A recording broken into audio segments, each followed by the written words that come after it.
बैठक को अब से कुछ देर पहले संबोधित किया और हमने देखा कि महत्वपूर्ण बातों का जिक्र प्रधानमंत्री ने किया। तो किस तरीके से तमाम बातों का जिक्र किया, कहा कि जो पीढ़ियों से दशकों से जिस बात का इंतजार तमाम लोगों को था, तमाम बदलाव को लेकर था, उस बदलाव को 17वीं लोकसभा ने पूरा किया है। ऐसे तमाम रिफॉर्म्स भी किए गए हैं। तो किस प्रकार से ये बेहद महत्वपूर्ण है। हमारे साथ में खास मेहमान भी जुड़े हैं, उनका हम परिचय आपसे कराते हैं। हमारे साथ में अवधेश कुमार जी इस वक्त वरिष्ठ पत्रकार स्टूडियो में मौजूद है। इसके अलावा अनिल कुमार बंसल जी हमारे साथ मौजूद हैं। आप दोनों का स्वागत है अवधेश जी, क्योंकि ये बहुत महत्वपूर्ण है। 17वीं लोकसभा का आखिरी दिन, आखिरी हमने संबोधन सुना प्रधानमंत्री का लोकसभा के लिहाज से। आपको लगता है कि जिस बात को उन्होंने जिक्र किया कि दशकों से जिन तमाम रिफॉर्म्स का इंतजार पीढ़ियां कर रही थी, उसको 17वीं लोकसभा ने पूरा किया है। ये दिखाता है कि कितना बड़ा एक भव्य कार्यकाल भी रहा है इस 17वीं लोकसभा का। निश्चित रूप से प्रधानमंत्री का जो भाषण था वो देश के नेता का भाषण था। सामान्यतः लोकसभा चुनाव के पूर्व संसद सत्र का समापन हो रहा है, अभी पहले उन्होंने जो बोला है वो विपक्ष पर हमले भी किए थे, लेकिन आज का जो भाषण था वो बिल्कुल जैसे उन्होंने आज कहा था कि आज का जो ये दिवस है 5 वर्ष की वैचारिक यात्रा का, राष्ट्र को समर्पित समय का और देश को एक बार फिर से अपने संकल्पों को राष्ट्र के चरणों में समर्पित करने का अवसर है। तो ये जो महत्वपूर्ण बात उन्होंने कही है चार सूत्रों में जी कि हमने जो है वैचारिक यात्रा की है, महत्वपूर्ण है। इसको गहराई से लोग देखेंगे कि वैचारिक यात्रा का क्या अर्थ है, राष्ट्र के समर्पण का क्या अर्थ है और संकल्प को फिर से कैसे राष्ट्र के चरण में अर्पित करेंगे। यानी उन्होंने कहा कि हम आगे फिर आएंगे और फिर राष्ट्र के चरणों में समर्पित करेंगे। देखिए 17वीं लोकसभा जो है ये निश्चित रूप से मैं समझता हूं कि पिछले के अनेक लोकसभा सत्रों से ऐतिहासिक रहा पूरा संसद का, क्योंकि आज़ादी के बाद पहली बार जो है स्वतंत्र भारत की सरकार ने जो है अपना संसद भवन बनाया था।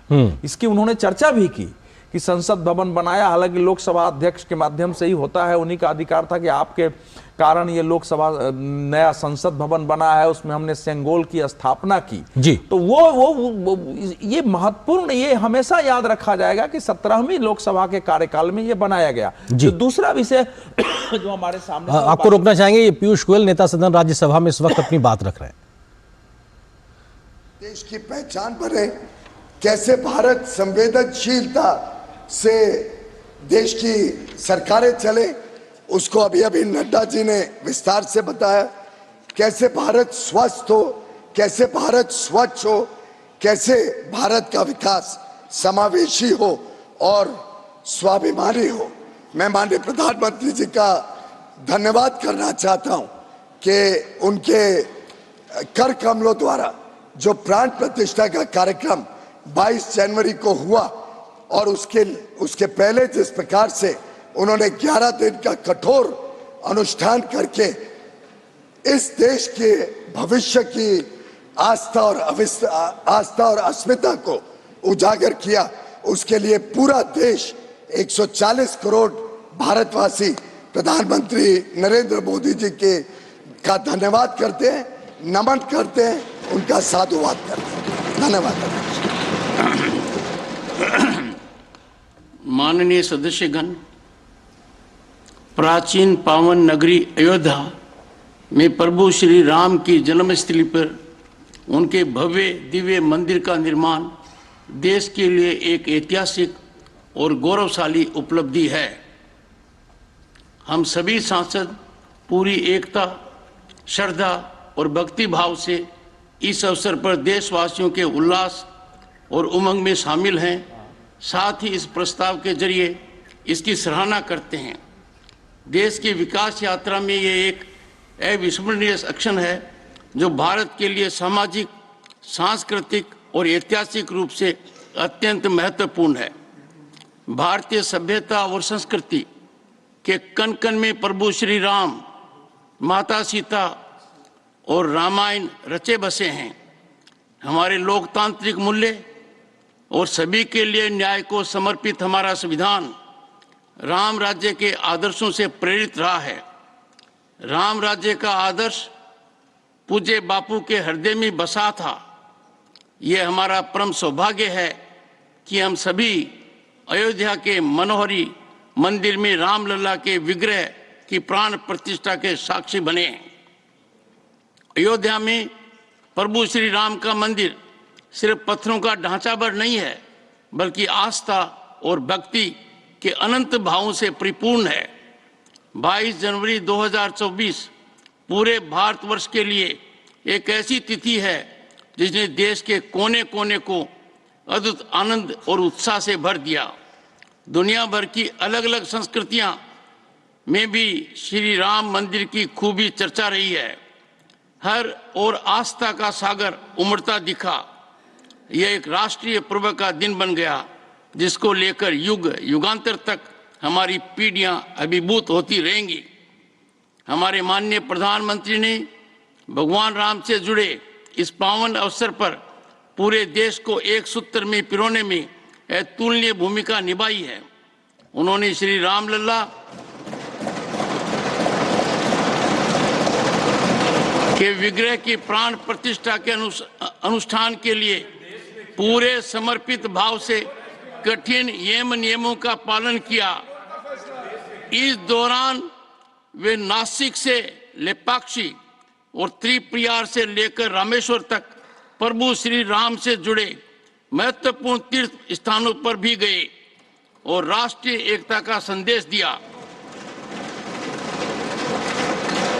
इस यात्रा ने देशवासियों को एक बार फिर विविधता में एकता की अपनी शक्ति का अनुभव कराया है और इससे एक अद्भुत आध्यात्मिक चेतना की जागृति समग्र जनमानस में हुई है। 22 जनवरी को प्राण प्रतिष्ठा के कार्यक्रम में माननीय प्रधानमंत्री जी ने बहुत विस्तार से देश की इस आध्यात्मिक चेतना के जागृत होने की बात कही है। इस अवसर ने यह भी सिद्ध किया है कि एक राष्ट्र के रूप में हमारी चेतना निरंतर सशक्त हो रही है। समाज के हर वर्ग ने पूरी एकता और सद्भावना का परिचय देते हुए प्रभु श्री राम का हृदय से स्वागत किया है। अयोध्या में प्रभु श्री राम का मंदिर एक भारत श्रेष्ठ भारत की भावना का प्रत्यक्ष प्रतीक है। इस अवसर ने यह भी दिखाया है कि समाज में समरसता बढ़ाने में हमारे सामूहिक प्रयासों का कितना बड़ा योगदान है। इस पल के साकार होने में हमारी न्यायपालिका और समाज के एक बड़े हिस्से की भूमिका भी उतनी अहम रही है। जनमानस का हमारे कानून और लोकतंत्र पर विश्वास ये दिखाता है कि हमारी लोकतांत्रिक संस्थाओं की नींव कितनी सशक्त और गहरी है। जब सुप्रीम कोर्ट का फैसला आया तब प्रधानमंत्री के वक्तव्य ने समग्र देश में जय पराजय की भावना की जगह शांति बनाए रखने की अद्भुत प्रेरणा समाज को दी। कोर्ट के आदेश पर चलते हुए सरकार ने तुरंत ही श्री राम जन्मभूमि तीर्थ क्षेत्र ट्रस्ट का गठन किया। इससे मंदिर निर्माण का कार्य तेज गति से चला और 4 वर्ष में ही प्राण प्रतिष्ठा का आयोजन संपन्न हुआ। सदियों की तपस्या के बाद अयोध्या में भगवान श्री राम के मंदिर से देश में सुशासन और जन कल्याण के नए युग का शुभारंभ हुआ है। भगवान श्री राम ने हमेशा समाज के सभी वर्गों का सम्मान किया और लोगों के कल्याण के लिए अपना संपूर्ण जीवन समर्पित कर दिया। जन आकांक्षाओं को पूरा करना उनके लिए सदैव सर्वोपरि रहना। माननीय प्रधानमंत्री जी ने कहा कि इस ऐतिहासिक अवसर ने आने वाली कई सदियों के लिए भारत में हमारे परंपराओं के पुनर्जागरण और विकसित भारत की नींव को सशक्त किया है। उन्होंने कहा है कि राम से राष्ट्र और देव से देश तक हमारे लिए अपनी चेतना को विस्तार देना जरूरी है। निश्चित रूप से इससे 2047 तक एक विकसित और समावेशी भारत बनाने के हम सभी के संकल्प को और बल मिलने वाला है। आज ये कहना कहीं से अतिशयोक्ति नहीं है कि भारतवर्ष प्रभु श्री राम के वचनों का अनुसरण कर रहा है। आज समाज का हर वर्ग ये देख रहा है कि उसके जीवन को बेहतर बनाने के लिए कैसे निरंतर एक के बाद एक प्रयास किए जा रहे हैं। आज हर किसी की आकांक्षाओं का न केवल प्राथमिकता मिल रही है बल्कि उन्हें पूरा भी किया जा रहा है ताकि विकास में कोई पीछे न छूट जाए। अयोध्या में जन जन की भावनाओं का प्रतीक बने प्रभु श्री राम के भव्य मंदिर से जुड़े इस अवसर को हम सभी के लिए गौरवान्वित हैं। हमें विश्वास है कि ये ऐतिहासिक उपलब्धि आने वाली पीढ़ियों को आशा, एकता और सामूहिकता के मूल्यों का संदेश देगी। इसके साथ ही ये हमारे देश की विविधता में एकता की भावना को और प्रगाढ़ करेगी। Honorable members, there is one permitted special mention today. The same shall be deemed to be laid on the table of the House. Honorable members, we have come to close of the 263rd session of Rajya Sabha. It is the last session before we go for the general election, a true festival of democracy in the mother of democracy. As highlighted by the Honorable President in her address, Bharat is making phenomenal progress in all walks of life. We are in Amrit Kal of our Republic. As members of the upper house, we have to ensure exemplary standards of conduct. We need to be a source of inspiration as Bharat steadfastly surges towards a Viksit Rashtra and a global leader. We are in an era of immense possibilities. Let us vigorously contribute for continual incremental rise of Bharat. I have no doubt that this sentiment is shared by every member of this House and people at large. In short but important session, the House set for 9 days dealing with 116 issues of public importance alongside answering 90 starred and 960 unstarred questions. Overall productivity during the session stood at an impressive figure of 137%. It is noteworthy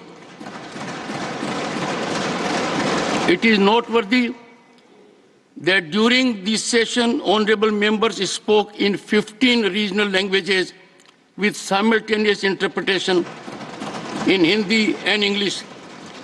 In addition to the discussion on the motion of thanks to President's address and interim union budget, this House also passed 7 bills, including public examinations, Prevention of Unfair Means Bill, Water Prevention and Control of Pollution Amendment Bill, Jammu and Kashmir Local Bodies Laws Amendment Bill, and Constitution Amendment Bills related to inclusion of scheduled caste and scheduled tribes.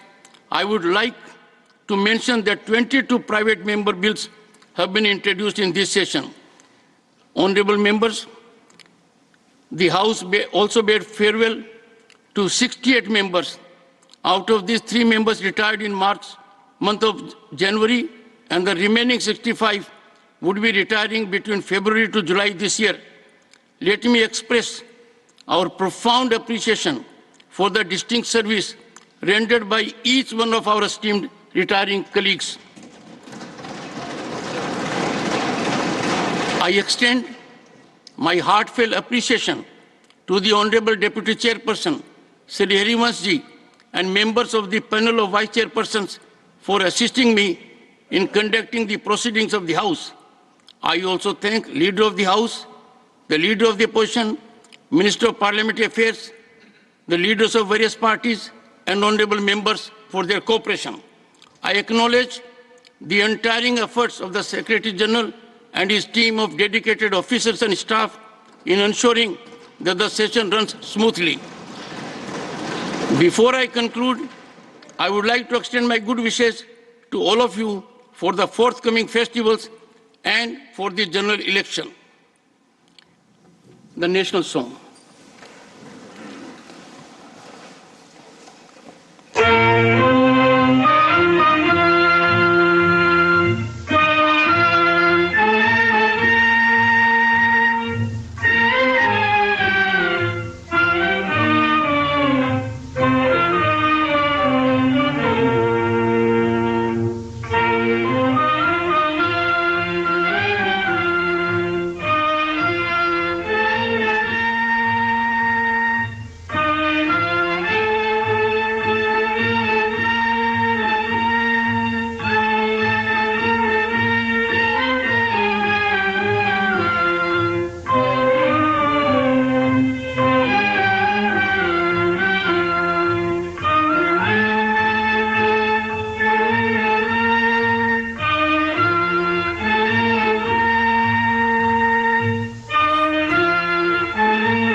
The House stands adjourned sine die.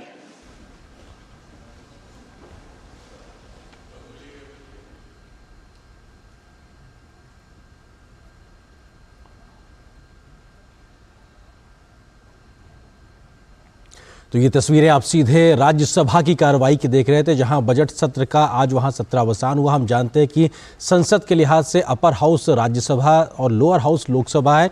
17वीं Lok Sabha का आज कार्रवाई के लिहाज से अंतिम दिन था, लेकिन राज्यसभा एक सदन के तौर पे काम करता है, जो इसकी एक तरीके से अंतिम दिन नहीं होता। ऐसे में वहाँ पे सत्र का सत्रावसान हुआ है, लेकिन निश्चित तौर से तमाम महत्वपूर्ण कामकाज जो हो उसका जिक्र भी राज्यसभा के सभापति जगदीप धनखड़ जी ने किया कि किस प्रकार से उत्पादकता रही, कैसे लोगों का सहयोग लिया, उसके लिए उन्होंने धन्यवाद दिया। और सबसे महत्वपूर्ण भगवान राम के प्राण प्रतिष्ठा को लेकर जो आज पूरा चर्चा हुई, जो विधेयक था उसके बारे में जो तमाम बातचीत हुई, तमाम लोगों ने अपने अपने विचार रखे, उसके बारे में उन्होंने एक तरीके से धन्यवाद प्रस्ताव भी सदन के माध्यम से रखा गया। तो निश्चित तौर से अब से कुछ देर पहले हमने देखा कि जब लोकसभा में आज 17वीं लोकसभा के अंतिम कार्य दिवस पर प्रधानमंत्री ने अपनी संबोधन दिया, तो क्या कुछ महत्वपूर्ण बातें कही, आई आपको उसका सिलसिलेवार तरीके से जिक्र भी करते हैं। 17वीं लोकसभा के अंतिम दिन आज प्रधानमंत्री नरेंद्र मोदी ने सदन को संबोधित किया और किस प्रकार से उन्होंने कहा कि इस मौके पर प्रधानमंत्री ने कहा कि ये 5 साल देश में रिफॉर्म, परफॉर्म और ट्रांसफॉर्म के 5 वर्ष रहे हैं। क्या कुछ उन्होंने कहा, ये आपको सुनाते हैं। एक प्रकार से आज का दिवस हम सब की उन 5 वर्ष की वैचारिक यात्रा का,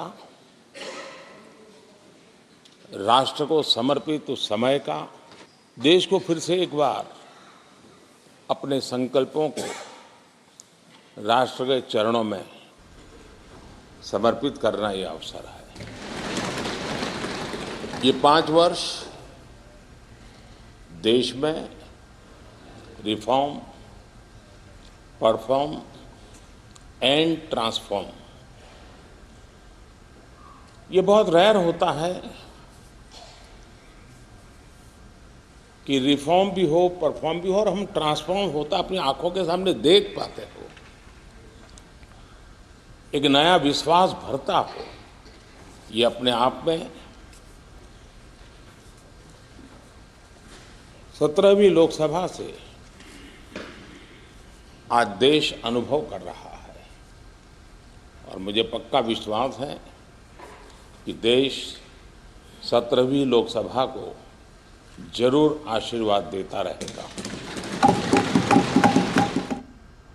प्रधानमंत्री मोदी ने लोकसभा स्पीकर ओम बिरला की सराहना करते हुए कहा कि आक्रोश और आरोप के भी पल आए तमाम इन 5 वर्षों में, लेकिन आपने पूरे धैर्य के साथ सदन को चलाया, इसके लिए मैं आपका आभारी हूं।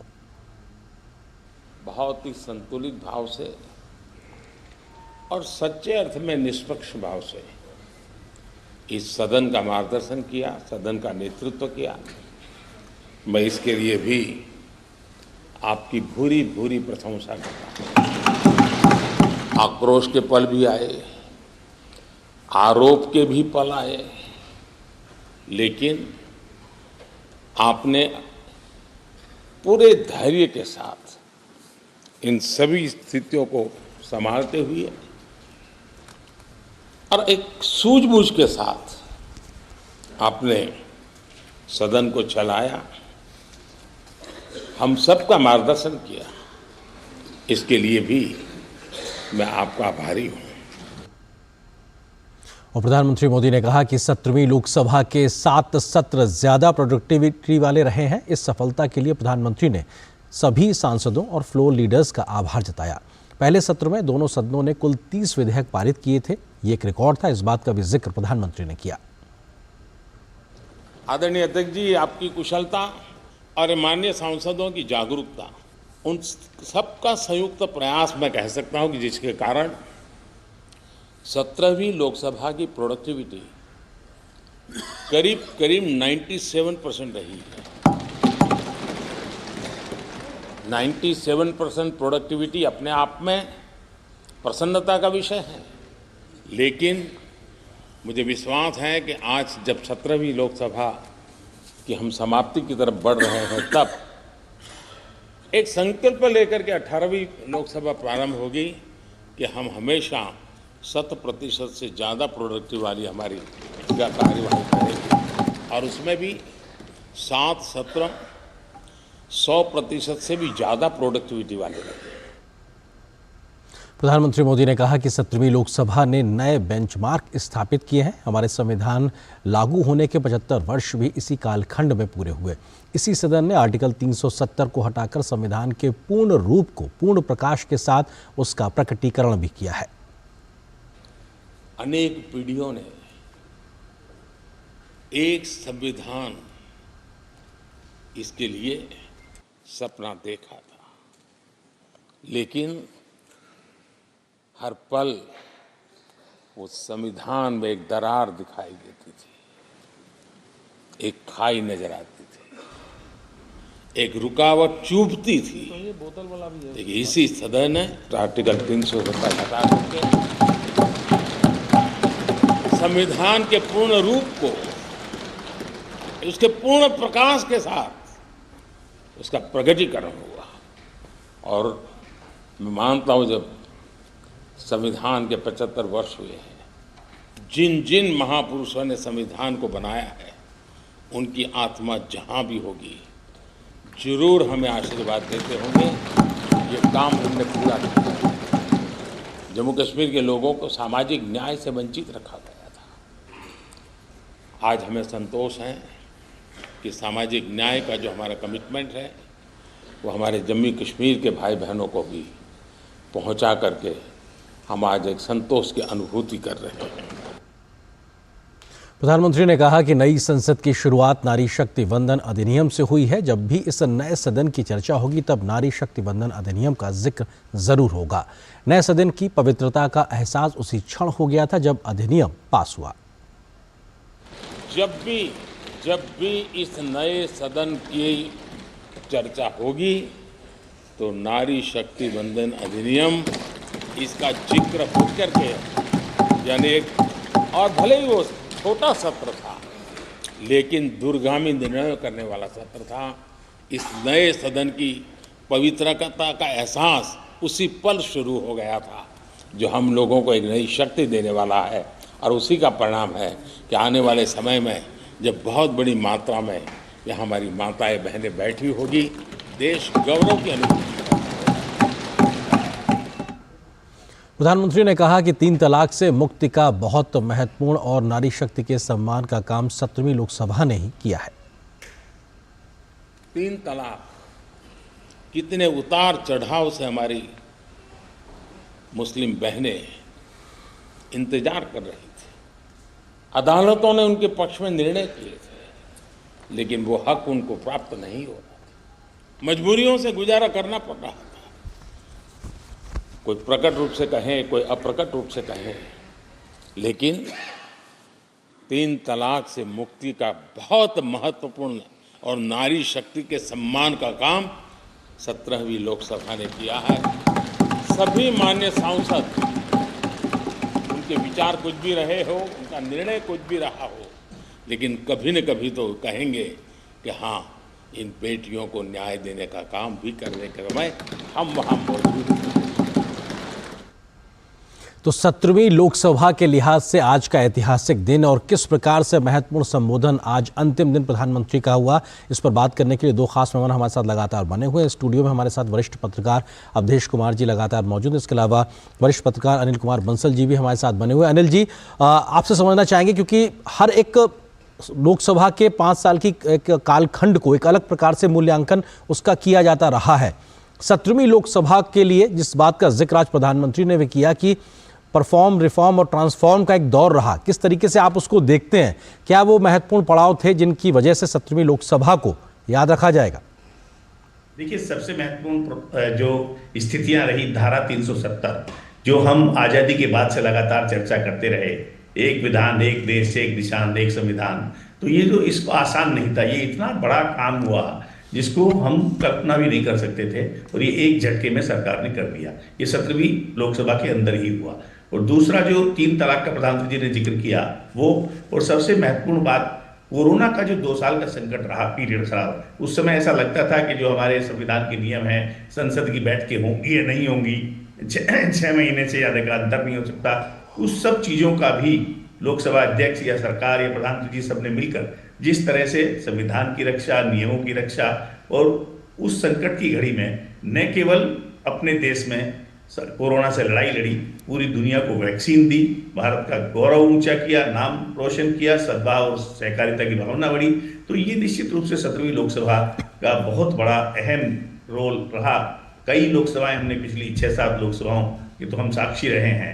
मुझे लगता है प्रोडक्टिविटी के संदर्भ में ही नहीं, जो महत्वपूर्ण चीजें हुई हैं, जैसे नया संसद भवन, हालांकि उस दौरान जब ये संसद भवन बना कई लोगों ने टीका टिप्पणियां भी की, जबकि सारे रिकॉर्ड मौजूद थे कि पहले की सरकारें और पहले के सदन खुद ये मांग करते रहे थे कि नए संसद भवन की आवश्यकता है। तो ये एक बड़ा महत्वपूर्ण काम कोरोना के दौरान हुआ, जैसा लोकसभा अध्यक्ष जी ने भी कहा कि प्रधानमंत्री जी खुद उसमें रुचि ली, उसको स्वीकार किया और एक न्यूनतम समय में उसका निर्माण कितनी दक्षता और निगरानी के साथ और समय देते हुए पूरे परिश्रम के साथ, साधना के साथ उन्होंने इसको पूरा कराया। तो ये कितनी चीजें हैं जो आईपीसी, सीआरपीसी और इसकी जगह नए भारतीय कानून आए। आजादी के बाद तक हम लोग सब सोचते रहते थे इंडियन पेनल कोड, भारतीय न्याय संहिता, क्यों हम उसको ढो रहे थे? तो ये सपना सरकार का था, विजन था, सरकार ने उसको इम्प्लीमेंट किया। ये भी 17वीं लोकसभा के कारण ही हुआ, इसी दौरान हुआ। तो बहुत लंबी चर्चा है, जैसा प्रधानमंत्री जी ने कहा, इसमें कोई दो राय नहीं है, हम इसको नकार नहीं सकते। सारी दुनिया और सारे विपक्ष के लोग भी इसको मानेंगे, भले उनके इस मतभेद रहे हो सरकार से, कि 17वीं लोकसभा के अंदर जो काम हुए हैं वो अद्वितीय, अविस्मरणीय, ऐतिहासिक और मील का पत्थर साबित होने वाले हुए हैं। बिल्कुल। और अवधेश जी भी हमारे साथ मौजूद। शक्ति वंदन अधिनियम की जो आपने बात की, वो भी बहुत महत्वपूर्ण, जिसके लिए कितने वर्षों से 30-40 वर्षों से संघर्ष चल रहा था। बिल्कुल।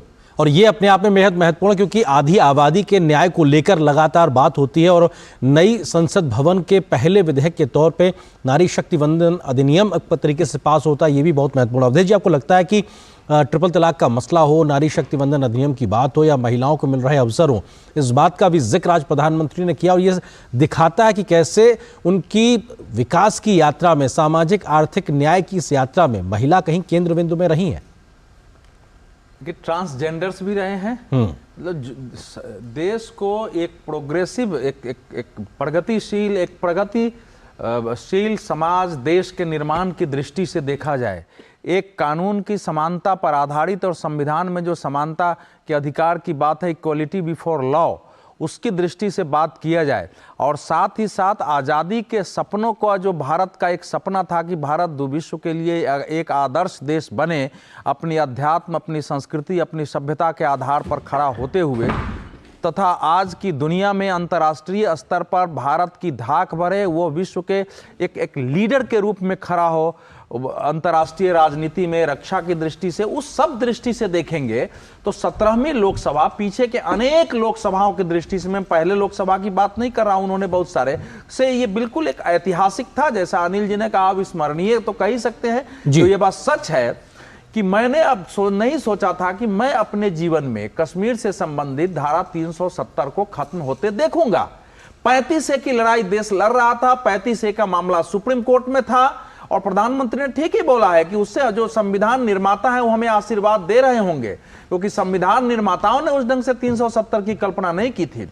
और शाहबानो की घटना के बाद ये मान लिया गया था, देश में हर सरकारों की कोशिश होती थी कि हम मुस्लिम समाज के समाज सुधार से संबंधित किसी भी विषय को, वहां की सामाजिक पारिवारिक स्थिति को टच नहीं करना है, छूना नहीं है, क्योंकि छूने से समस्या खड़ी हो जाएगी। तो 1986 के बाद, 1986 में भी वुमेन प्रोटेक्शन बिल जो बना था उस समय, जो शाहबानो मामले में जी, उसके बाद 1986 के बाद आप समझिए करीब 1986 के बाद पहली बार किसी सरकार ने मुसलमानों को लेकर के, उसके सामाजिक सुधार को लेकर, और महिलाओं को पुरुषों के समान अधिकार देने के लिए, महिलाओं को शोषण से या पुरुषों के दबाव से मुक्त करने के लिए कदम उठाया। क्रांतिकारी कदम था और वो इसी संसद ने किया। जैसा प्रधानमंत्री ने संसद भवन के बनने की भी बात की और उसमें सेंगोल की बात की कि आने वाले समय को वो प्रेरणा देता रहेगा एक आदर्श के रूप में। निश्चित रूप से संसद भवन बन भी जाता, लेकिन जो सेंगोल पहले संसद में नेहरू जी को दिया गया था और जाके उसको म्यूजियम में रख दिया गया था, उसको पूरे कर्मकांड के साथ ला करके स्थापित करना वो महत्वपूर्ण घटना थी। और उस घटना ने केवल इतना ही नहीं किया, जो उत्तर और दक्षिण के भेद कराए जा रहे थे, दक्षिण के ब्राह्मण आए, दक्षिण के उस प्रकार से कर्मकांड करते हुए, तो इस संसद भवन के उद्घाटन के साथ उत्तर और दक्षिण का जो भेद था भारत का, उसको भी कम करने की या खत्म करने की कोशिश हुई है।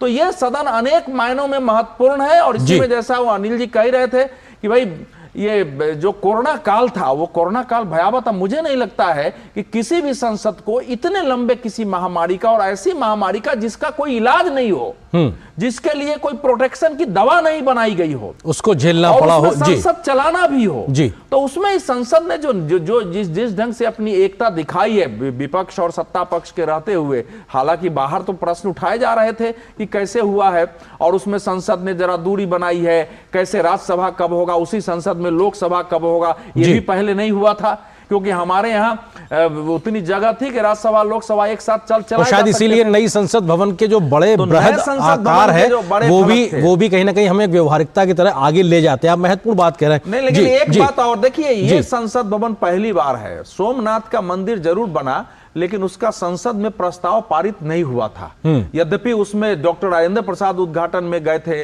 वल्लभ भाई पटेल, के मुंशी, बड़े बड़े लोगों की भूमिका थी।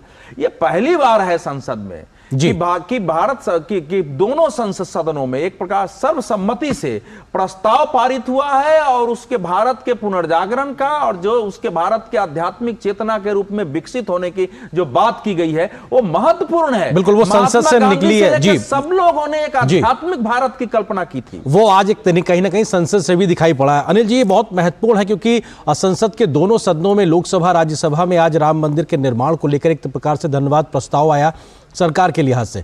ये बेहद महत्वपूर्ण आपको लगता है कि जिस बात का जिक्र लगातार किया जा रहा था कि साहब आप एक भारतीय पुनर्जागरण के उस उत्कर्ष को देख रहे हैं, उस एक तरीके से उत्सव को देख रहे हैं जिसका साक्षी बन रहे हैं, जिसका 500 वर्षों से इंतजार हो रहा था, संसद के माध्यम से भी आज उस पर एक तरीके से धन्यवाद प्रस्ताव आना, आपको लगता है कि ये भी एक बहुत बड़ा पड़ाव 17वीं लोकसभा के हिस्से ही आया है? हाँ, देखिए, हिस्से आया, मैं कहूँगा सुप्रीम कोर्ट में ये मामला काफी समय से लंबित था। हम ये नहीं कहते, ये सही है कि सुप्रीम कोर्ट का फैसला आया, उसके बाद मंदिर का मार्ग प्रशस्त हुआ, और ये फैसला आया कैसे? अगर सरकार चौकस न होती, सजग न होती, पैरोकारी न करती, पैरवी न करती, तारीखें न लेती और मुस्तैदी के साथ न लेती, तो फैसला हो सकता है साल, 2 साल, 3 साल लटक जाता। तो निश्चित रूप से सरकार ने इसी 17वीं लोकसभा के दौरान अथक प्रयास किया, अपनी तरफ से पुख्ता पैरवी की। और दूसरी जो सबसे अहम उपलब्धि है, मंदिर का निर्माण किसी सरकारी चंदे से नहीं हुआ है, वो जनता के धन से हुआ है, और कितना लोगों ने दिल खोलकर उदारता के साथ दिया है, उसको भी संसद ने रिकॉग्नाइज किया कि राष्ट्र की जनभावनाओं, चेतनाओं का, सांस्कृतिक हमारे जो धरोहर है, उसका ये प्रतीक है राम मंदिर। ये सदियों 500 साल 600 साल से जिसकी हम कल्पना कर रहे थे, वो एक सपना साकार हुआ, वो भी इसी 17वीं लोकसभा के दौरान हुआ। इसके अलावा आप सोचिए, बहुत सारे ऐसे कानून इसी सदन ने पारित किए 17वीं लोकसभा में, जिसके कारण हम आज विश्व की चौथी बड़ी महाशक्ति हैं, आर्थिक शक्ति हैं। और जो प्रधानमंत्री जी ने कहा कि आने वाले 5 साल में भारत विश्व की तीसरी बड़ी आर्थिक शक्ति बन जाएगा, इसके बारे में कोई सोच भी नहीं सकता था, हम कल्पना भी नहीं कर सकते थे।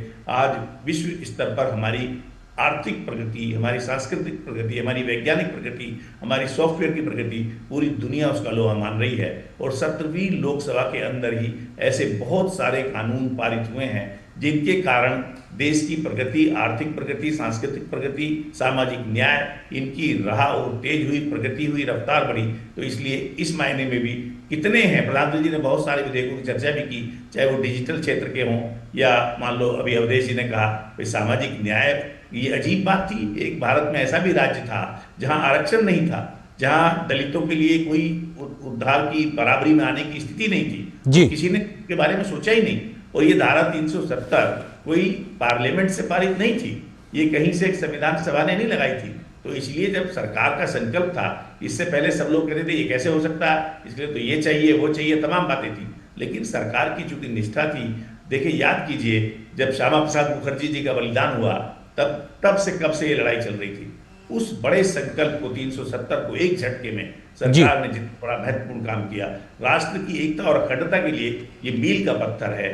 देश एक है, एक झंडा, एक विधान, एक निशान। इसी देश में 2 झंडे, हम इंडियन पैनल कोड की जगह रणवीर पैनल कोड बोलते थे। तो सारी विधानसभाएं 5 साल की हैं, एक विधानसभा 6 साल की होती थी। तो ये जो अजीबोगरीब स्थिति थी जिसका प्रधानमंत्री ने जिक्र भी किया, ये राष्ट्रीय एकता, अखंडता और पूरे सामाजिक न्याय की दृष्टि से बहुत ही अद्भुत, महत्वपूर्ण और अविस्मरणीय काम हुआ है, जिसकी कल्पना करके भी, जैसे अवधेश जी ने कहा, हम सोच भी सकते थे कि हमारे जीवन काल में 370 हट पाएंगे। बिल्कुल अवधेश जी, क्योंकि राम मंदिर के प्रस्ताव को लेकर हम जिक्र कर रहे थे, आपको लगता है कि 17वीं लोकसभा के लिहाज से, संकल्प से सिद्धि के लिहाज से भी इसको याद रखा जाएगा? राम से राष्ट्र की बात हो, देव से देश की बात हो, और सामाजिक और सांस्कृतिक तौर पर भी देश को किस प्रकार से आगे ले जाना है, सामाजिक समरसता को कैसे आगे बढ़ाना है, एक भारत श्रेष्ठ भारत की एक नींव के आधार पर भी देखा जाए तो राम मंदिर निर्माण उस दिशा में एक मील का पत्थर है। और ये तमाम उदाहरण इस कालखंड में हुए हैं, उसका जिक्र संसद से भी होना हमारी लोकतांत्रिक व्यवस्थाओं की मजबूत होती जड़ों का एक उदाहरण के तौर पर। इसीलिए हम लोग कहते हैं कि अब भारत बदल गया है, या बदला हुआ भारत है। इस सब की वाकई कल्पना नहीं थी। जो कुछ इस संसद में हमने सुना है और जो कुछ इस संसद ने किया है, और इस संसद के दौरान इस संसद की दी हुई शक्ति से जो कुछ हुआ है, उसकी कल्पना नहीं थी। आज प्रधानमंत्री ने कहा है कि हमारे लिए आने वाले 25 साल महत्वपूर्ण है। देश की आकांक्षा संकल्प बना चुका है। 25 साल वह है जब देश इच्छित परिणाम हासिल करेगा। यानी इस संसद ने आगे 25 साल की नींव रख दी है, और जो परिणाम इच्छित हम जो चाहते हैं वो उसको हासिल करेंगे। उन्होंने 1930 में दांडी यात्रा से इसकी तुलना की है, तो बताया था कि 1930 से 1947 तक वो छोटा काम था, उसका महत्व किसी को समझ में नहीं आया, लेकिन उसके परिणाम कितने बड़े आए। तो उसी ढंग से उन्होंने कहा था कि 1947 तक 25 साल के कालखंड ने हर व्यक्ति के दिल में जज्बा पैदा कर दिया था कि मैं आजाद रहूंगा। आज देश में फिर से वो जज्बा दिख रहा है कि 25 साल में विकसित भारत बनाकर दिखाएंगे। तो उन्होंने बताया है कि हम में से कोई ऐसा नहीं होगा जिसके अंदर ये सपना नहीं होगा, ये सपना नहीं होगा। इसलिए हमने इसको संकल्प बना लिया है। जो नहीं जुड़ पाएंगे और जीवित होंगे वो इसका फल जरूर देखेंगे। तो ये हुआ कि इस संसद ने जो कुछ भी आधार भूमि बनाई है, जो नींव रखा है, अब उदाहरण के लिए हमारे देश में बहुत सारे बताते हैं कि इसमें 75 के आसपास ऐसे कानून थे जिनको खत्म किया गया है। वो हमारे मार्ग की बाधाएं थी। इसमें हमने G20 में इसी संसद के काल में हुआ, वैसे वो संसद का नहीं था, लेकिन G20 संसद के काल में हुआ, जिसने में भारत की संपूर्ण रूप से एक समग्र दर्शन भारत का किया है। वो जो भारत मंडपम में जब आ रहे थे चाहे, तो वो सारा एक संपूर्ण भारत का दर्शन था, प्राचीन विरासत से लेके आधुनिक काल तक का वो संपूर्ण दर्शन था। तो वो उन्होंने जोड़ा है। उसके बाद जो हमारे अंग्रेजों के समय दिए हुए 1860 के और उसके आगे के, उसके पहले के जो क्रिमिनल प्रोसीजर कोड थे, इंडियन पेनल कोड थे, भारतीय साक्ष्य अधिनियम थे, उन सबको हटा करके और फिर भारतीय दृष्टि से, यद्यपि उसमें आगे भी संशोधन की गुंजाइश है, लेकिन सबसे पहले तो इंडियन पेनल कोड माने भारत दंड संहिता है, उसका नाम कैसे था जो अंग्रेजों ने दिया था, अब वो भारत न्याय संहिता हो गई है। माने हम भारतीयों को न्याय देने वाली संहिता हो गई है। तो वो इस तरीके से जो सारे बदलाव हुए हैं, जैसे प्रधानमंत्री ने कहा था कि हमको गुलामी के जो अवशेष हैं उनसे धीरे धीरे उनसे अपने को मुक्त करना होगा। तो गुलामी के अवशेष से मुक्ति की दृष्टि से, गुलामी की भावना जो हमारे अंदर थी कि ऐसा हो ही नहीं सकता है, उसको दूर करने की दृष्टि से, और कोरोना काल के संकट के बावजूद काम न रोक करके और फिर से भारत को एक विकास की पटरी पर लाने की दृष्टि से ये संसद भवन बिल्कुल याद रखा जाएगा। यद्यपि संसद भवन में ऐसा बहुत कुछ हुआ जो नहीं होना चाहिए था।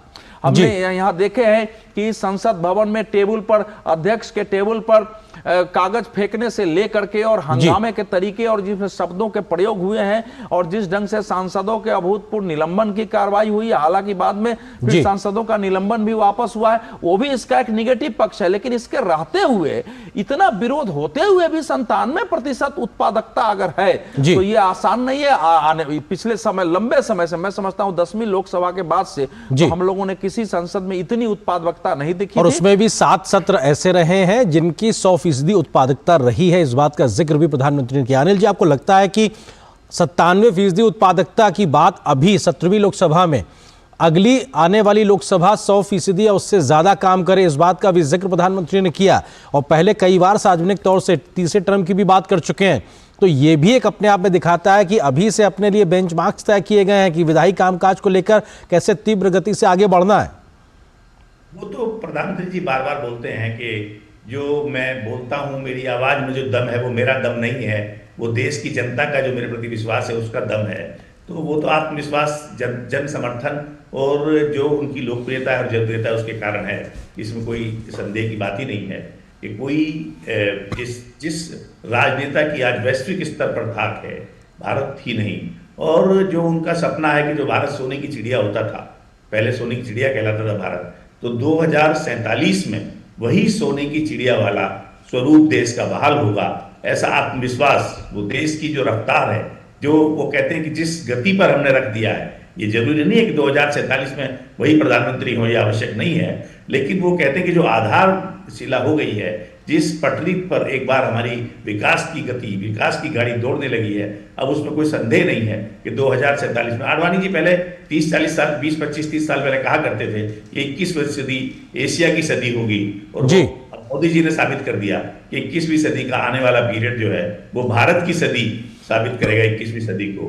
ऐसा इसमें कोई संदेह की बात नहीं लगती जी। जो बात उनका सामाजिक न्याय के साथ, समावेशी विकास के साथ, जो विकसित भारत बनाना और वैश्विक शक्ति, क्यों हम दुनिया के सबसे, अगर हम आबादी में बड़े देश हैं तो विकास, समृद्धि और बाकी जो पैरामीटर्स हैं उन पर हम क्यों नहीं दुनिया में सर्वोच्च, सर्वश्रेष्ठ, सर्वशक्तिमान बन सकते, ऐसा वो सवाल करते हैं। तो एक संकल्प है, जो संकल्प से सिद्धि तक की बात कही गई है कि इसको पूरा करेंगे।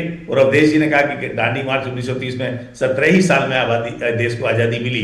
तो ये जो इस तरह का विजन है और कहीं ना कहीं दृढ़ आत्मविश्वास है और उसके साथ समर्पण और संकल्प, ये सारे जो पहलू हैं, मुझे लगता है कहीं निराशा का कोई भाव उसकी गुंजाइश छोड़ते ही नहीं है, और आशामान है और पूरे आत्मविश्वास के साथ उन्होंने जो बातें कही आज, उसमें किसी को संदेह नहीं है कि आज सारी दुनिया मान रही है कि भारत आने वाले 25 वर्षों में एक बड़ी आर्थिक ताकत विश्व, बिल्कुल विकसित भारत की ओर अमृत काल में आगे बढ़ेगा। एक और खास मेहमान आर राजगोपालन जी हमारे साथ, वरिष्ठ पत्रकार जुड़ गए। राजगोपालन जी, स्वागत है आपका डीडी न्यूज पर। 17वीं लोकसभा के आज अंतिम दिन के अंतिम समय में जब प्रधानमंत्री ने अपनी बात रखी, संबोधन दिया, इस पूरे संबोधन को आप किस तरीके से देखते हैं, और ये 17वीं लोकसभा किन बड़े पड़ाव के लिहाज से आने वाले समय में याद की जाएगी? आज के प्रधानमंत्री का स्पीच है, ये स्टेट्समैन लाइक स्पीच है। प्रधानमंत्री ने रिपोर्ट कार्ड पेश की थी। प्रधानमंत्री भाषण के पहले मुझे लगता है अपोजिशन को आड़े हाथ में लिया है।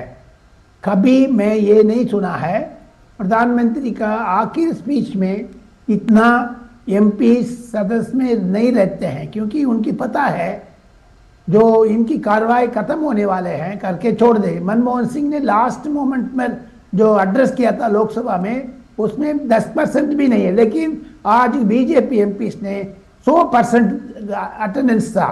सेकेंड थिंग, आज व्हाइट पेपर, राम मंदिर, प्रधानमंत्री का स्पीच, ये तीनों इकट्ठा देखेंगे। भारत रत्न के साथ नरेंद्र मोदी ने इस संबंध में अपना भाषण में मुद्दा दिखाया है। पिछले 10 साल में इनकी कार्रवाई में ट्रिपल तलाक, ईज ऑफ डूइंग बिजनेस, कितना कितना प्रगति किया है, वो सारा लिस्ट आउट किया था। उसी से लगता है मुझे प्रधानमंत्री का भाषण में कोई भी जो नेगेटिव पॉइंट्स नहीं थी। आज प्रधानमंत्री का पॉजिटिव अप्रोच था, उनकी मन पर है तीसरा बार नरेंद्र मोदी सत्ता में आ जाएंगे, इसीलिए तो आज भाषण बहुत स्मूथ था, सॉफ्ट था। नहीं तो प्रधानमंत्री हमेशा राजनीतिक भाषण देते हैं, वो आक्रोश में आ जाते हैं। आज सोनिया गांधी, कांग्रेस को वरिष्ठ नेता लोग बैठे थे, लेकिन उन्होंने चुप भी साधाया। पता है राम मंदिर को खिलाफ जाओगे, वोट में फर्क पड़ेगा, इसीलिए क्षेत्रीय दल ने भी, जो डीएमके, जेडीयू, बाकी टीएमसी, ये लोग भी साथ बैठ करते।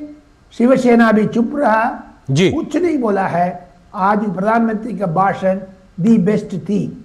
जी बिल्कुल, अपने आप में बेहद महत्वपूर्ण भाषण, क्योंकि एक नेता, देश के नेता होने के नाते जब उन्होंने कहा तो निश्चित तौर से बड़ा सकारात्मकता के साथ में कैसे ये 5 वर्ष का सफर 17वीं लोकसभा का रहा, इस बात को उन्होंने रेखांकित भी किया। अवधेश जी, आपको लगता है कि भारत रत्न के लिहाज से भी 17वीं लोकसभा के दौरान ही प्रधानमंत्री मोदी के नेतृत्व में सरकार के माध्यम से निर्णय लिए गए, और अभी हमने देखा किस प्रकार से 3 महत्वपूर्ण नामों का जिक्र हुआ है, उससे पहले 2 नामों का जिक्र हुआ, लेकिन असहजता नजर आती है तमाम दलों और नेताओं के बीच में भी, उस पर भी सरकार का सराहना करने को लेकर। अब समस्या यह है कि लंबे समय तक जिस पार्टी का या बाद में कोई गठजोड़ भी या शासन में रहा, उन लोगों ने भारत रत्न देने का या पद्म पुरस्कार देने का क्राइटेरिया क्या बनाया था कि किस आधार पर हमको देना चाहिए।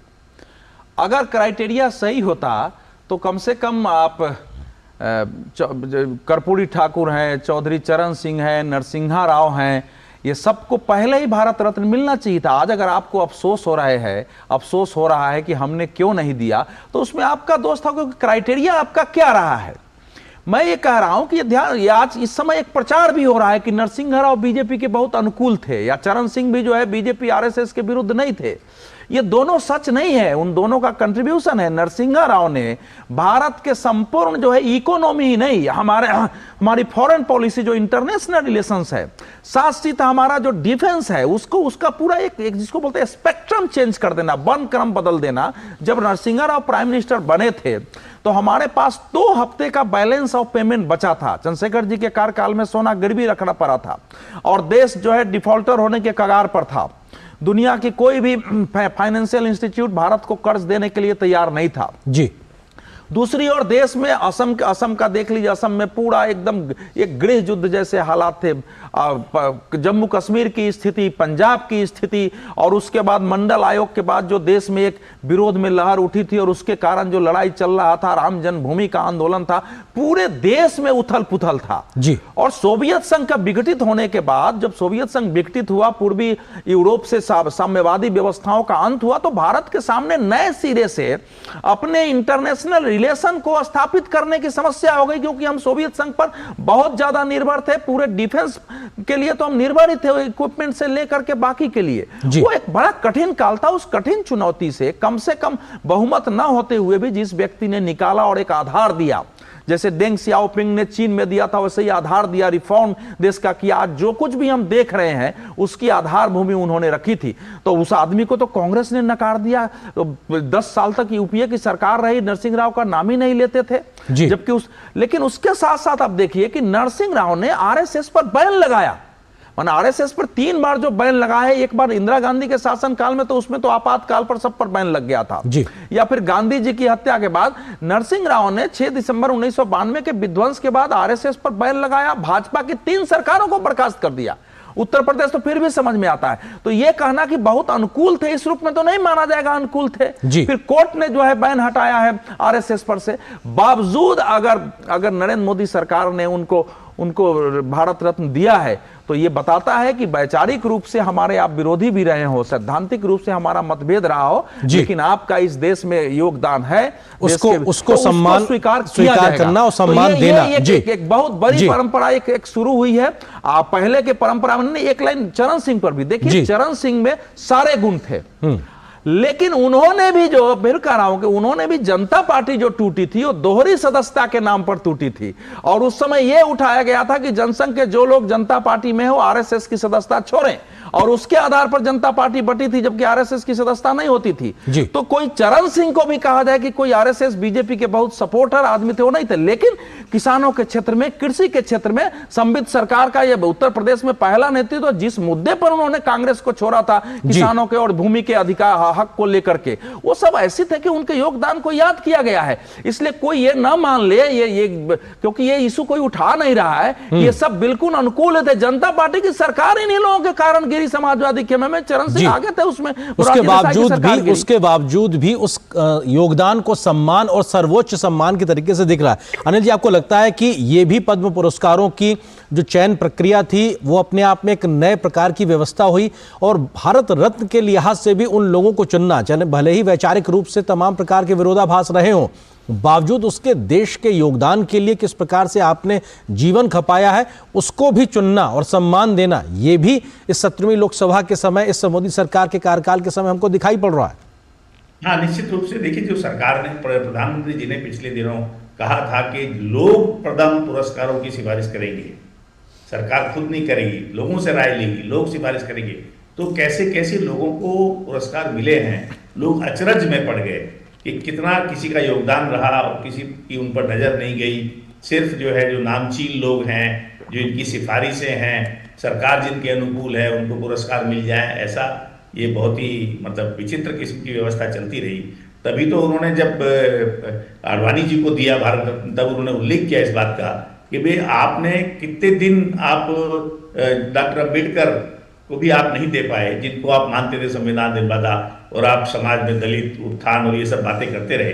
वो भी विश्वनाथ प्रताप सिंह जी के समय में जाकर के उनको, डॉक्टर अम्बेडकर को भारत रत्न मिला, और उस सरकार का भी समर्थन बीजेपी कर रही थी, इसका प्रधानमंत्री जी ने उल्लेख किया। तो कहीं ना कहीं कांग्रेस को कटघरे में वो खड़े करते रहे हैं, और खड़ा होती भी है कांग्रेस पार्टी, क्योंकि उनके जो निर्णय थे वो इसमें कोई दो राय नहीं है कि चाहे कहीं स्मारकों के नाम रखना हो, कहीं भी नामकरण करना हो, एक परिवार के बियॉन्ड, उसके परे जाकर वो सोचते नहीं थे। इस देश में कितने लोगों का योगदान है, मामूली आदमी, जो सबसे महत्वपूर्ण बात है लोकतंत्र का, जब राष्ट्रपति का चुनाव हुआ तो पूरे विश्व ने ये जाना कि ये भारत के लोकतंत्र की शक्ति है कि एक आदिवासी महिला सबसे बड़ी दुनिया के लोकतंत्र की हेड है। तो ये एक चमत्कार है लोकतंत्र का, और ये भी इसी लोकसभा के कार्यकाल में जो राष्ट्रपति का चुनाव है वो हमने देखा, और एक अद्भुत ये अभिनव प्रयोग हुआ है भारत में। लोकतंत्र की नींव पुख्ता हुई है, और सामाजिक न्याय और महिलाओं के प्रति न्याय, देश में महिला देश की हेड होगी संविधान की, किसने कल्पना की थी? जो नारी बंधन, नारी शक्ति बंधन विधेयक की बात है, उससे पहले तो देश में राष्ट्रपति दलित महिला, आदिवासी महिला बनी, ये कोई कम बड़ा चमत्कार इस लोकसभा और इस राज्यसभा के कार्यकाल का है, इसे हम नकार नहीं सकते। तो बहुत सारी उपलब्धियां हैं, मैं कहूँगा कितना भी आप चर्चा करेंगे तो समय कम पड़ेगा, इतनी इस 17वीं लोकसभा की उपलब्धियां हैं। बिल्कुल। राजगोपालन जी, आपको लगता है कि किसानों के लिहाज से, खेती के लिहाज से जो योगदान चौधरी चरण सिंह का रहा या डॉक्टर एम एस स्वामीनाथन का रहा, उसको सम्मान देना या एक नई परिपाटी की लकीर खींचना, हम आपके उस परिपाटी पे जा ही नहीं रहे, हम तो आगे बढ़ने की बात कर रहे हैं, एक नए प्रकार की परिपाटी, परिभाषा को लिखने की बात कर रहे हैं। आपको लगता है कि ये कहीं ना कहीं एक मूल बिंदु में रहा, मूल सोच में रहा, जिसकी वजह से आज एक विश्वास का माहौल जनता और सरकार के बीच में दिखाई पड़ रहा है, योजनाओं से, फैसलों से, इन तमाम चीज़ों से? ये नरेंद्र मोदी के ऊपर विश्वास है। जो भारत रत्न दिया है 5, मुझे लगता है वो मोदी मंत्र है। मंडल, मंदिर, मार्केट, मंडी, ये चारों को मिलकर के नरेंद्र मोदी ने दिया। दूसरी बात है सिंह साहब, मैं नरेंद्र मोदी साहब का ये बिंदु है, टोटल सेंट्रल पॉइंट ये है, कांग्रेस को आड़े हाथ में लेना है। तीसरी चीज है चौधरी चरण सिंह का, मैं सौभाग्य मिला है 1977 में चौधरी साहब का भानु प्रताप सिंह करके, गोंडा, गोरखपुर, बस्ती के क्षेत्र में रहने वाले हैं, भानु प्रताप सिंह के साथ मैं असिस्टेंट था। मुझे first D control of sugar वो नोट्स मैंने तय की थी 1978 में। ये नरेंद्र मोदी का अभी दूरदृष्टि है, पुराना चीज थे, लेकिन चौधरी साहब ने, चरण सिंह साहब ने शुगर को डी कंट्रोल किया है। ये फर्स्ट मेजर रिफॉर्म है गन्ना लोगों के लिए। उत्तर प्रदेश, महाराष्ट्र, बिहार, ऐसे इत्यादि इत्यादि राज्यों का खेती बनाने वाले, गन्ना खेती बनाने वाले का बहुत ही सुविधा मिली थी। Second thing, M S Swaminathan agriculture secretary था उस टाइम पर, प्रकाश सिंह बादल चौधरी, सॉरी मिस्टर मोरारजी देसाई सरकार में कृषि मंत्री था, उनको नीचे मुझे सर्व करने का सौभाग्य मिला। ये तीनों मिला करके देखोगे, नरेंद्र मोदी का 40 साल होने के बावजूद भी चौधरी साहब को याद किया है, राम मनोहर लोग को याद किया है, एम एस स्वामीनाथन की याद किया है। ये बहुत ही स्टेट्समैनशिप का है। ये चीज कांग्रेस क्यों नहीं किया था उनकी कर्म पे? क्योंकि 2G घोटाला, CWG घोटाला, जो बाकी घोटाला में प्रगति था, कांग्रेस ने इसको भूल ही किया है। ऐसे कोई भारत रत्न करके कुछ है करके, क्योंकि वो अपना परिवार को देते थे, नॉट टू अदर्स। कांग्रेस का खत्म हो चुकी है, कांग्रेस नॉर्थ इंडिया में मर चुकी है। क्योंकि मैं कांग्रेस को इतनी दिन से कवर कर रहा हूं, PV Narasimha Rao spokes person थे 1977 में, उस टाइम से मैं Indian express, times of India, Tamil paper का मैं रिप्रेजेंट करते थे जी। उस टाइम पीवी नरसिम्हा राव ने कांग्रेस को इतना किया है, लेकिन सोनिया गांधी ने उसको लास्ट को भी अंदर नहीं किया, AICC को अंदर। ये बिल्कुल दुर्भाग्य है। कांग्रेस नॉर्थ इंडिया में मर चुकी है, इंडिया अलायंस मर चुकी है। जी बिल्कुल, शायद जनता भी इन तमाम प्रकार की स्थितियों, परिस्थितियों का आकलन कर रही, क्योंकि इस बात का भी जिक्र आज भी संसद में राजगोपालन जी कांग्रेस की मृत्यु गाथा लिख दिए। ये ऑबिचुअरी लिख दिया इन्होंने, INDIA का भी ऑबिचुअरी लिख दिया। कहाँ है बाबू? मैं आऊंगा आप लोगों के पास इस विषय पे। संसद के समापन पर अवधेश जी मैं आता हूँ क्योंकि ब्रेक लेना है। कांग्रेस क्यों नहीं आ रहा बोली? हूँ राजा गोपालन जी, मैं आ रहा हूँ आपके पास भी क्योंकि एक ब्रेक लेना है। देख के मुझे लगा था आप कुछ ऐसा करने वाले हैं जी। एक ब्रेक लेना है, ब्रेक के बाद हम बहुत जल्द वापस आएंगे। तीनों बिल्कुल मैं आता हूं, आप तीनों से ये चर्चा हम जारी रखेंगे क्योंकि देश के सामने अब चुनाव का वक्त भी है। इस बात का जिक्र भी आज संसद में हुआ है, तो ऐसे में संभावित चुनावी रणनीति को लेकर भी तमाम बातों का होना और किस प्रकार के अलायंसेस बनने हैं और क्या मसले और मुद्दे उस पर भी बात होगी। लेकिन निश्चित तौर से ये चर्चा हम जारी रखेंगे। फिलहाल एक छोटे से ब्रेक के लिए रुकते हैं, बहुत जल्द हाजिर होते हैं।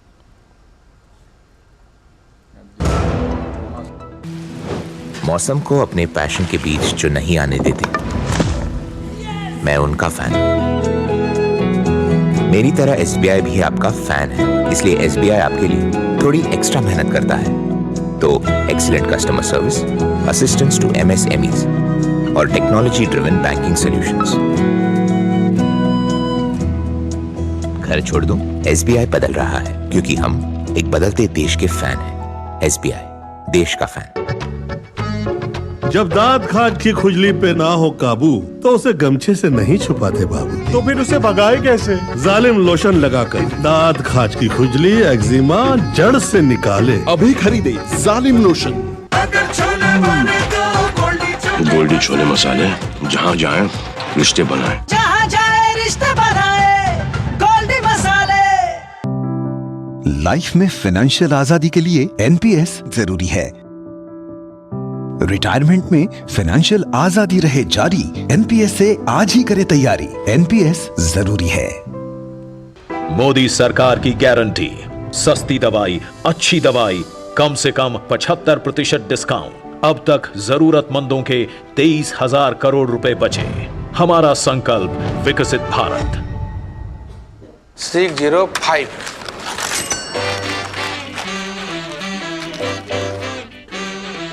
बदलो बदलो आदत बदलो।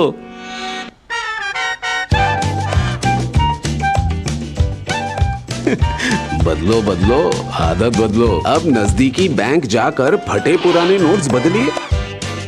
अगर बैंक मना करे तो RBI के ओम्बुड्समैन से शिकायत करें। RBI कहता है जानकार बनिए, सतर्क रहिए। और ब्रेक के बाद आप सभी का एक बार फिर से स्वागत है। और आज 17वीं लोकसभा के अंतिम दिन कार्य दिवस के लिहाज से क्या कुछ महत्वपूर्ण रहा, प्रधानमंत्री ने संबोधन दिया, उस सिलसिले में उन्होंने क्या कुछ कहा उसके बारे में भी हम जिक्र करते हैं। प्रधानमंत्री ने कहा कि राम मंदिर को लेकर सदन ने जो प्रस्ताव पारित किया है वो देश की भावी पीढ़ी को देश के मूल्यों पर गर्व करने की संवैधानिक शक्ति देगा।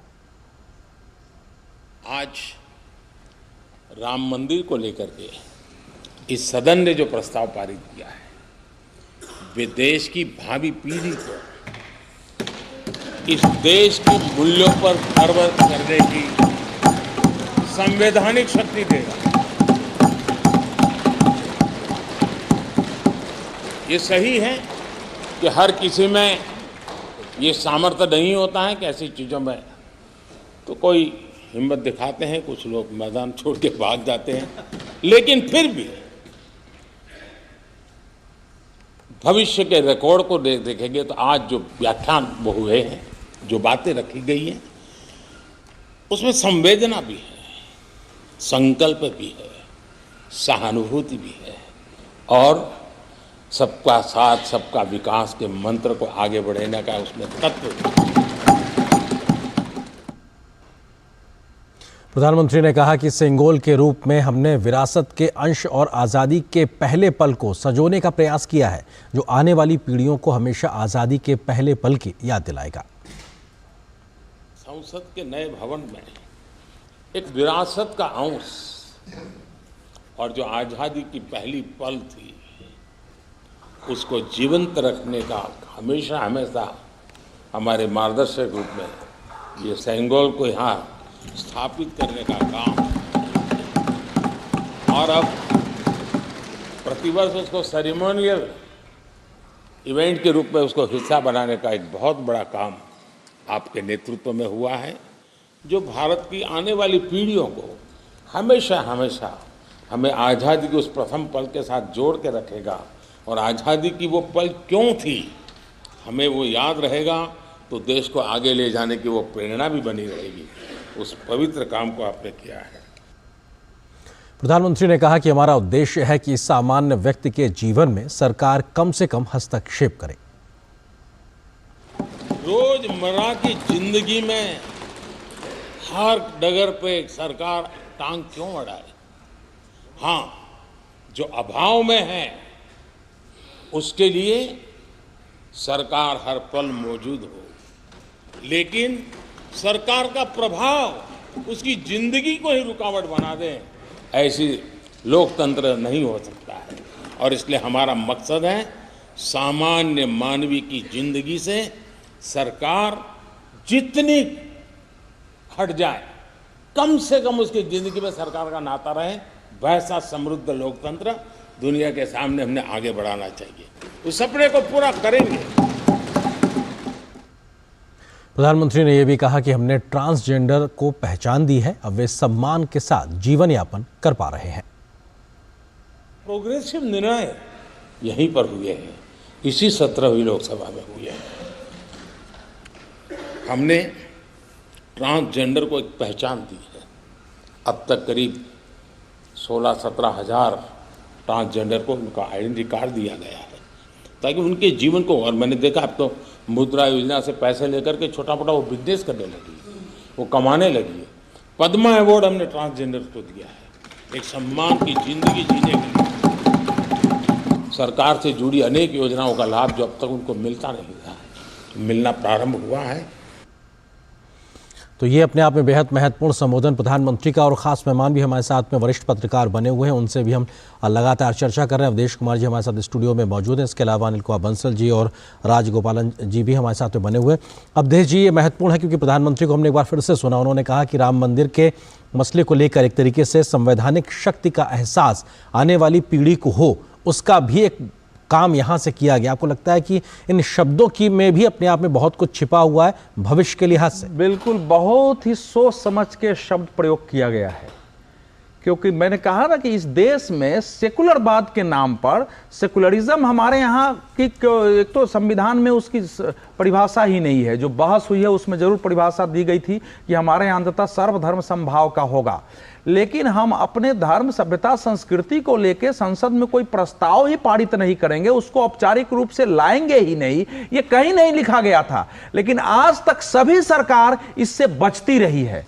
इसीलिए मैं कह रहा हूं कि अभी तक जो कुछ कहा जाता था कि राम हमारे आदर्श हैं, हमारे विरासत के प्रतीक हैं, मंदिर हमारे साधना के और अंतश्चेतना के केंद्र हैं, लेकिन कभी वह संवैधानिक रूप से हमारे लोकतंत्र के शीर्ष इकाई का या किसी विधानसभा के भी प्रस्ताव का आधार नहीं बना। पहली बार उत्तर प्रदेश में बना है।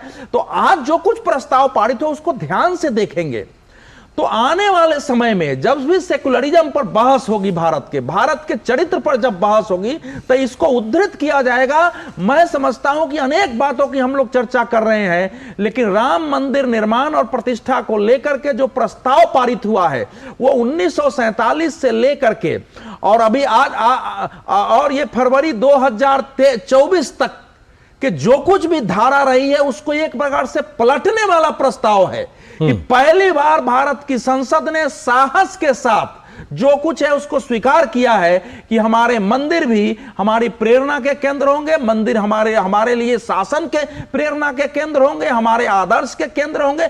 अब यह केवल बाहर प्रवचन और भाषण का नहीं, हमारे संसद के प्रस्ताव का भाग हुआ है। सेकुलरिज्म की इस प्रकार से एक नई, मैं समझता हूं कि जो वास्तविक परिभाषा हुई वो आज दी गई है कि सेकुलरिज्म का यह अर्थ कतई नहीं है कि हम अपने विरासत से, धर्म से और उसके योगदान को और जो हमारे देवी देवता, भगवान और महापुरुष हैं उनको हम नकारें। तो ये एक, मैं समझता हूं कि जिसको पैराडाइम शिफ्ट कहते हैं, जो एक पैराडाइम शिफ्ट भारत की आइडियोलॉजी में, एज ए नेशन भारत की आइडियोलॉजी में जो एक पैराडाइम शिफ्ट का ये प्रस्ताव है और इस पर गहन चर्चा आगे होनी चाहिए इस पर, क्योंकि आज तक इस प्रकार का प्रस्ताव कभी पारित नहीं हुआ है। इसलिए इसका प्रचार भी और दुनिया में भी जाए कि हमारे विरासत के, हमारे धर्म का क्या महत्व है। उसके एक एक शब्द आप देखेंगे, सर्वधर्म समभाव से लेके संपूर्ण विश्व के कल्याण का भाव है, प्रकृति परमात्मा के साथ कैसे संबंध है, उसके एक एक शब्द महत्वपूर्ण है। और यहां से मैं मानता हूं कि आज संसद के प्रस्ताव से वैचारिक रूप से, लक्ष्य की दृष्टि से एक नए भारत की भी शुरुआत हुई है, जिसकी आधार भूमि पहले से हो रही थी। एक औपचारिक इसकी शुरुआत हुई है आज तरीके से। उस लिहाज से आप जो कह रहे हैं कि एक ऐतिहासिक दिन है। अनिल बंसल जी, आपको लगता है कि जो बात अवधेश जी ने कही है वो अपने आप में निश्चित तौर से रेखांकित करने वाला है, क्योंकि सेकुलरिज्म का मतलब ये नहीं कि आप अपनी विरासत पे गर्व ना करें, आप अपनी आस्थाओं के साथ में आगे ना बढ़ें, और अगर आप बढ़ते हैं तो उसको स्वीकारते हुए आगे बढ़ते हैं। इस बात को आज संसद ने जब स्वीकारा है, तो जो बात अवधेश जी कह रहे हैं, आपको लगता है कि एक बड़े परिवर्तन के लिहाज से इसको समझा जाना चाहिए? अनिल जी, देखिए, 17वीं लोकसभा को ही ये श्रेय जाएगा कि राम मंदिर जैसे विषय पर वहां प्रस्ताव पारित हुआ, राम मंदिर जो उसकी प्राण प्रतिष्ठा हुई उसको लेकर के, और इसमें कोई, जो अवधेश जी ने कहा, कल्पना भी नहीं कर सकते थे। आज क्योंकि हम जब ये मानते हैं कि इस देश के मानस में राम है, राम मर्यादा पुरुषोत्तम है, राम राज्य एक आदर्श राज्य है, तो शासन व्यवस्था में राम के उल्लेख, राम व्यवस्था की क्या कठिनाई है। तो ये जो आज प्रस्ताव पारित हुआ है ये बहुत महत्वपूर्ण है। जब हम राम हमारे आदर्श हैं। राम सिर्फ उस मायने में नहीं है कि सिर्फ पूजा पाठ के विषय है। राम पूरी जीवन शैली है, जीवन पद्धति है। राम न्याय के प्रतीक हैं, इसलिए राम राज्य की कल्पना की जाती है। तो जब लोकसभा 17वीं लोकसभा को ये श्रेय गया है कि उन्होंने, देखिए, जब सुप्रीम कोर्ट में ये फैसला आया कितना अद्भुत है। ये राम मंदिर का जो फैसला है ये 5 जजों की संविधान पीठ का एकमत का फैसला है। इसमें एक अल्पसंख्यक जज भी हैं। इसी तरह से संसद में, ये दोनों सदनों में आज जो पारित हुआ है राम मंदिर के निर्माण के ऊपर जो धन्यवाद प्रस्ताव एक तरह से पारित हुआ है, ये बहुत संकल्प हमारा दर्शाता है। देश की दिशा बदल रही है, राजनीति की दिशा बदल रही है, और एक सोच और हमारे विजन और हमारे जो विकास का हमारा रोड मैप है उसकी सारी दृष्टि इससे बदलने का, और क्रांतिकारी बदलाव जो हम नए भारत की बात करते हैं उसका एक ये ऐतिहासिक मील का पत्थर साबित होगा, जो आज दोनों सदनों ने इस बारे में चर्चा करके प्रस्ताव पास किया। एक मत से किया, एक व्यक्ति ने कोई उस पर खड़े होकर शब्द उसके विरोध, क्योंकि बोलने के लिए राम का कोई विरोध कर ही नहीं सकता। राम राज्य सबके साथ न्याय का राज्य है, उसमें कहीं किसी के साथ भेदभाव, तुष्टिकरण, अन्याय है ही नहीं। तो जो अवधेश जी ने कहा बड़ी बात है जी, 17वीं को ही ये श्रेय जा रहा है। राजगोपालन जी, आपको लगता है कि विरासत भी विकास भी, ये मूल मंत्र, मूल भावना कहीं ना कहीं मोदी सरकार के काम में दिखाई रही, और लगातार वो कहते हैं कि हम गुलामी की मानसिकता से निकलें, लेकिन अपनी विरासत पर हमें गर्व करना चाहिए। वो पीढ़ियां कभी विकास नहीं कर पाती जो अपने इतिहास को सहेजती संवारती नहीं है और उस पर गर्व नहीं करती। आपको लगता है कि ये जो एक मूल भावना है ये भी कहीं ना कहीं इस पूरे 5 साल में 17वीं लोकसभा के इस कार्यकाल में दिखाई पड़ती रही है, और मोदी सरकार के इस पूरे विजन में, विकास यात्रा में एक मूल मंत्र के तौर पर एक आधार भी दिखाई पड़ा इसका? प्रधानमंत्री ने स्वीकार किया है, उसको ट्रांसफॉर्मेशन हो चुका है। आपको जमीन हकीकत चाहिए करके, अपार्ट फ्रॉम दैट ये राम मंदिर के ऊपर जिक्र करते हुए तमिलनाडु को किया नरेंद्र मोदी साहब ने, आंध्रा किया है, जो प्रतिष्ठा, प्राण प्रतिष्ठा होने के पहले जो श्रीरंगपट्टनम से लेके गया कपड़ा का नरेंद्र मोदी साहब ने राम मंदिर में जा करके पहनाया है, और रंगनाथ स्वामी है श्रीरंगम में, वो बहुत महत्वपूर्ण है। सेकंड थिंग, विरासत में प्रधानमंत्री ने आज जिक्र किया था सेंगोल में, आपको सुन के ताज्जुब होगा, तमिलनाडु के अंदर जो धर्मपुरा अधीनम ने, किसने सेंगोल को नरेंद्र मोदी का हाथ में दिया था, वो मिनिएचर, ये छोटा सेंगोल है, तमिलनाडु में इतना प्रभावित हुआ है। ये मेरा पास भी है, देखो, ये सेंगोल का है। सेंगोल लेकर बैठे हैं आप? ये सेंगोल में है, तमिलनाडु में मिलता है जी। तमिलनाडु में एकदम कम से कम लाखों। विरासत से अर्थव्यवस्था पे भी जो एक असर है वो भी आपके हाथ में जो है सेंगोल है, वो दिखाई पड़ रहा है, उसका असर कैसे? ये भी आम जनता लोग पकड़ रहे आजकल, ये तो नरेंद्र मोदी का श्रेय में जाते हैं। मेरा अंडरस्टैंडिंग ये है, जो आने वाले दिन में नरेंद्र मोदी का चरित्र भूलेगा नहीं है। जो इतना कानून का एक जिक्र किया था नरेंद्र मोदी साहब ने, जो कैंटीन में नहीं तो फैक्ट्री में एक टॉयलेट नहीं है, उसको मालिक को गिरफ्तार कर सकते हैं करके नरेंद्र मोदी ने जिक्र किया था। इतना कानून को भी नरेंद्र मोदी ने काट दिया, बीजेपी सरकार ने काट करके नया चीज पुरुष किया। ये यंगस्टर्स का, छोटे छोटे लोगों का अच्छा होगा। दूसरी चीज है मिश्रा जी, जी। ये एकदम मिलने चाहे। पिछले 20 साल में first 10 years UPA, second 10 years NDA, जितना फर्स्ट टाइम वोटर्स इस 20 साल दरमियान पैदा हुआ है वो नरेंद्र मोदी को श्रेय जाते हैं। वो नरेंद्र मोदी को कम से कम वोटर्स, फर्स्ट टाइम वोटर्स 65% है इंडिया में, वो लोग पूरी की पूरी नरेंद्र मोदी को भी जिक्र करके नरेंद्र मोदी को ही वोट देंगे। इसीलिए नरेंद्र मोदी यंगस्टर्स के ऊपर प्रभावित हुए हैं।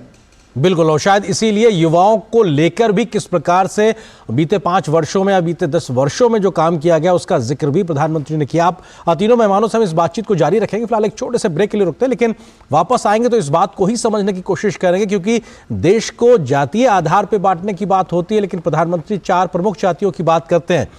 किस प्रकार से वो अपने आप में एक बड़ी लकीर खींचते दिखाई पड़ते हैं, इस विषय पर हम बातचीत को आगे बढ़ाएंगे। फिलहाल एक छोटे से ब्रेक के लिए रुकते हैं। जब दांत खाज की खुजली पे ना हो काबू तो उसे गमछे से नहीं छुपाते बाबू, तो फिर उसे भगाए कैसे? जालिम लोशन लगाकर दांत खाज की खुजली एक्जिमा जड़ से निकाले। अभी खरीदे जालिम लोशन। अरे भाई, तुम्हें तो बहुत खांसी आ रही है। चलो, पास में ही आयुष्मान आरोग्य मंदिर है, दिखा दूं।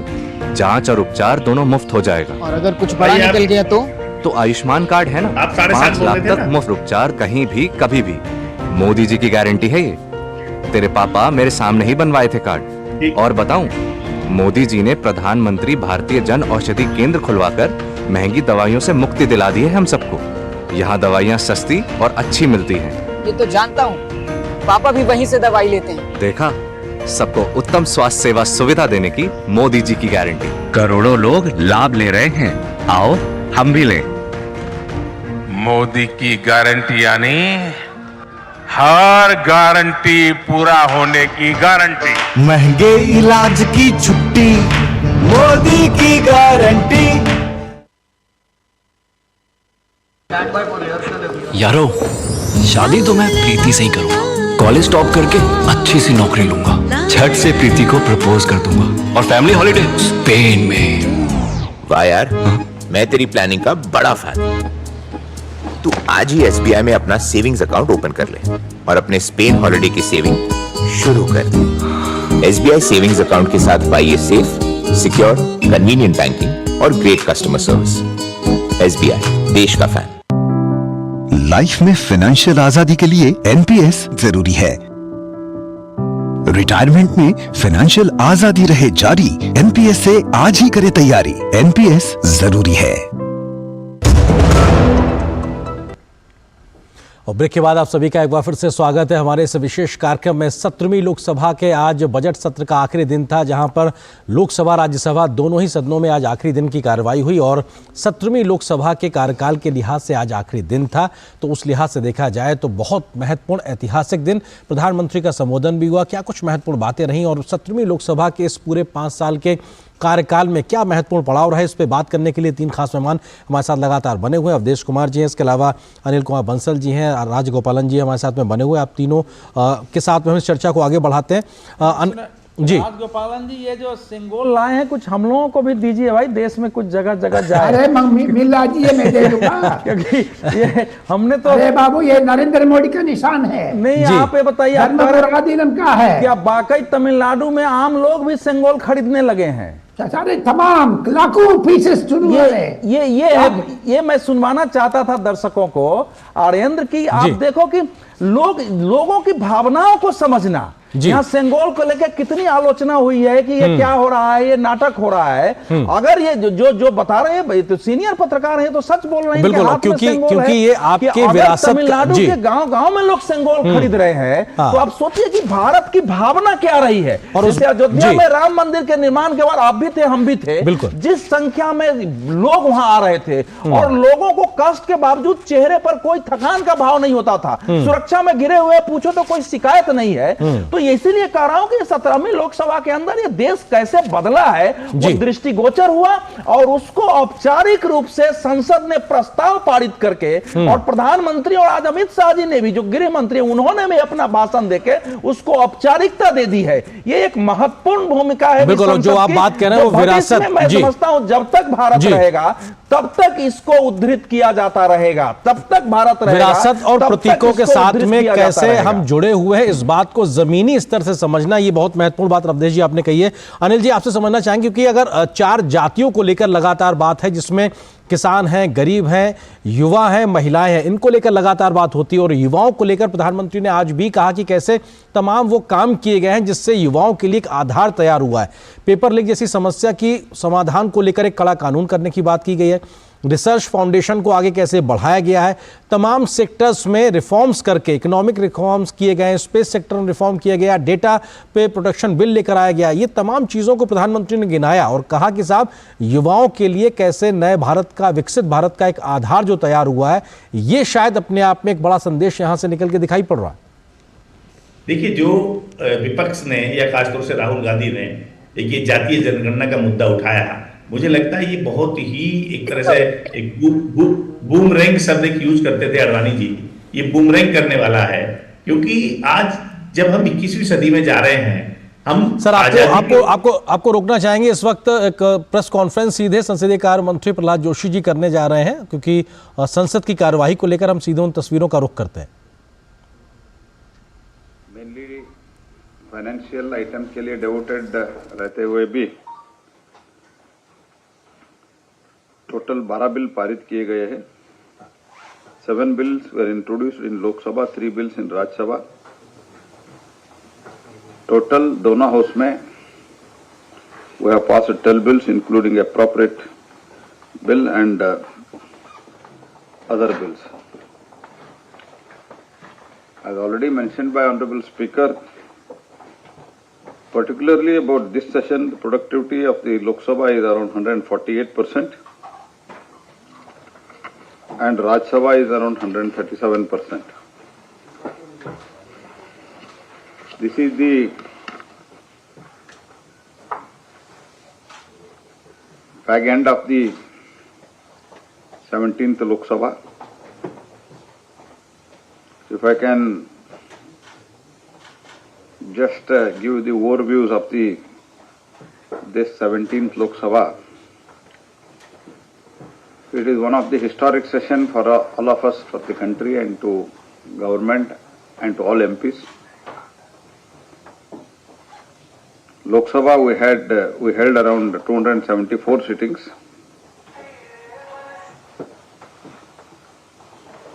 Lok Sabha में total in Lok Sabha in these last 5 years 202 bills were introduced. Total bill passed in this present Lok Sabha is 222. Rajya Sabha 271 sittings. Number of bill passed 31. Number of bills introduced 31. Number of bills passed 220. Total number of bill passed by both the houses is 221. Overall, few disruptions and other things. This is the most successful tenure under the leadership of Prime Minister Shri Narendra Modi. Historic bills were passed, and we have also, and this present members of 17 Lok Sabha and Rajya Sabha, they are fortunate enough, according to me, they could function from the both Samvidhan Sadan, that is old parliament and new parliament. The people who come next, either they will be in new parliament, and people who were in past, they were only in the old parliament. So इस दौरान में जो भी MPs रह चुके हैं और अभी भी है, they are fortunate enough. बहुत अच्छा एक न्यू पार्लियामेंट रिकॉर्ड समय में माननीय मोदी जी के नेतृत्व में लोकसभा और राज्यसभा के सचिवालय के कोऑपरेशन के साथ कंस्ट्रक्शन हुआ, और हम ही शिलान्यास किया, हम ही उद्घाटन किया। और the most important legislations were abrogation of Article 370, new criminal justice laws, Nari Shakti Vandan Abhiniyam, that is 1/3 reservation of the women in the parliament and the state legislators, banning of triple talaq, and meeting of parliament during the COVID-19 period, in spite of so many challenges. As you all know, constitutional provision, but in spite of, we could have, showing the reason at the COVID, we could have taken the excuse, but under the leadership of Prime Minister, it was decided to follow the whatever the norms are there in the Constitution. One more important achievement of Parliamentary Affairs Ministry is paperless legislature through National E-Vidhan application. We have signed MOU with 22 legislators. Project of 19 houses sanctioned and 12 houses completed the project, and they have become the paperless now. 12 houses have become totally paperless now, for which we are also, Parliament Affairs Ministry funds them. Under the leadership of Prime Minister Shri Modi, हमने एक record create किया है, highest number of redundant absolute loss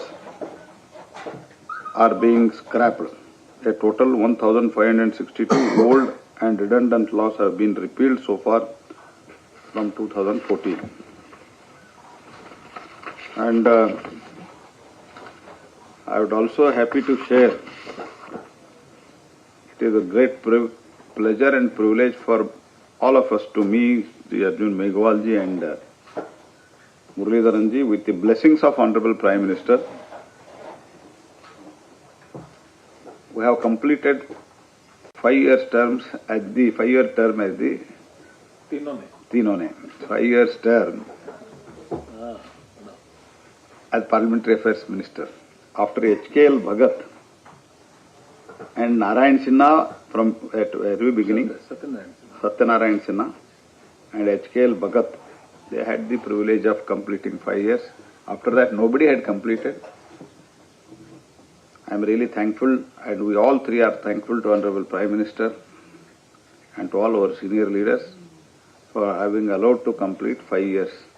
In recent history, after H.K.L. Bhagat in 1984, I believe, after that nobody had completed 5 years. And with the blessings of Prime Minister, we have completed that. And I also thank all our media persons who have cooperated in the last 5 years. And your support is always remembered. And sometimes you used to come to us, but we were not able to give the information. Still, you have given the best possible publicity to us. And I am also thankful to our Parliamentary Affairs Secretary and his entire team. And overall, this tenure is the most successful and fruitful. I am thankful to you and thankful to the people of the country for having provided this opportunity under the leadership of Prime Minister Shri Modi.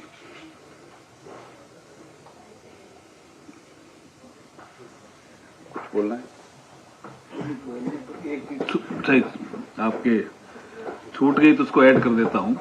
इसी सत्र में white paper भी आया। हाँ, white paper. ये बड़ा एक achievement है और व्हाइट पेपर के माध्यम से इकोनॉमी कैसे सुधरी इसका जिक्र भी सभी सदस्यों ने किया।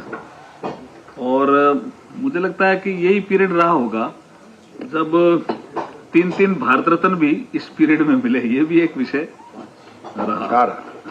एक वो शायद अपना सत्र शुरू होने से पहले मिल गए 2 तो 5 मिले, लेकिन हमारे इस सत्र में 3 मिल गए। एक तो देखिए उनको मिला, कर्पूरी ठाकुर साहब को वो 24 को मिला। उसके बाद अडवाणी जी को भी हमारे सत्र शुरू होने से पहले मिल गया। हमारे इस सत्र में 3 भारत रत्न मिले ना, ये भी एक बड़ा अचीवमेंट है। इसमें छोटा अचीवमेंट नहीं, जिसमें 2 तो प्रधानमंत्री रहे, उनको मिला। एक वैज्ञानिक रहे, उनको मिला। तो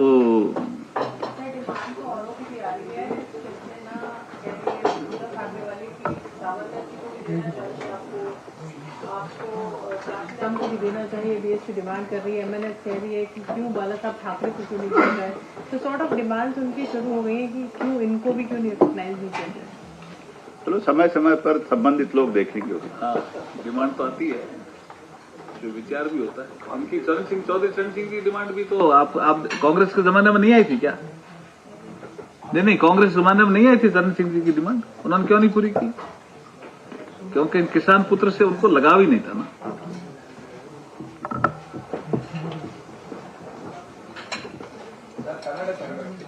ಕನ್ನಡ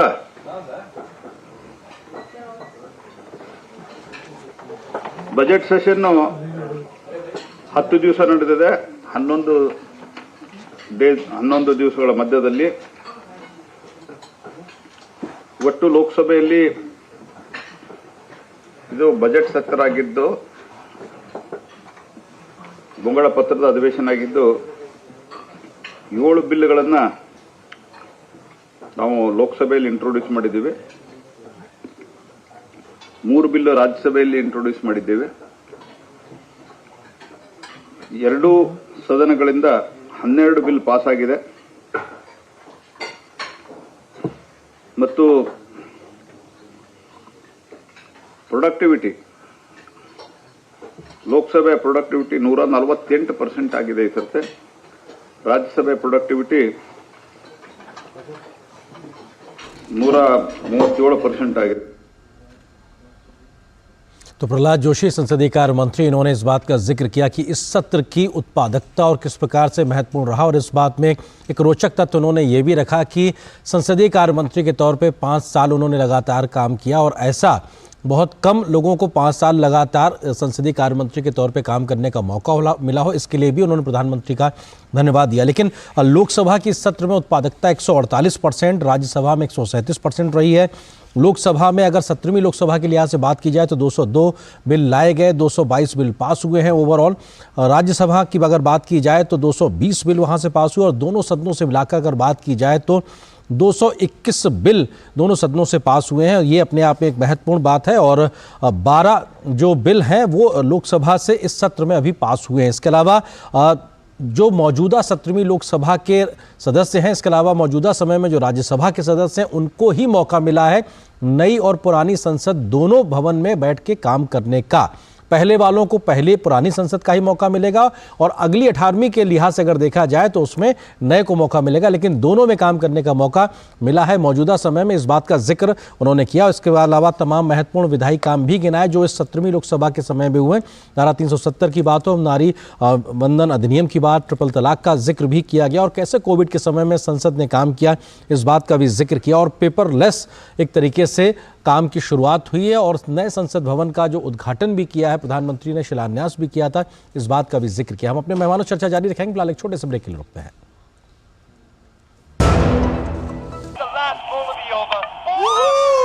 क्या लड्डू हम यहाँ बैठे बैठे पैसे बना सकते हैं?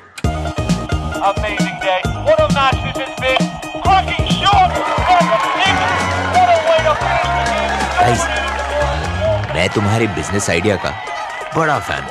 अब बिजनेस चाहे जो भी, SBI का करंट अकाउंट तो चाहिए ना।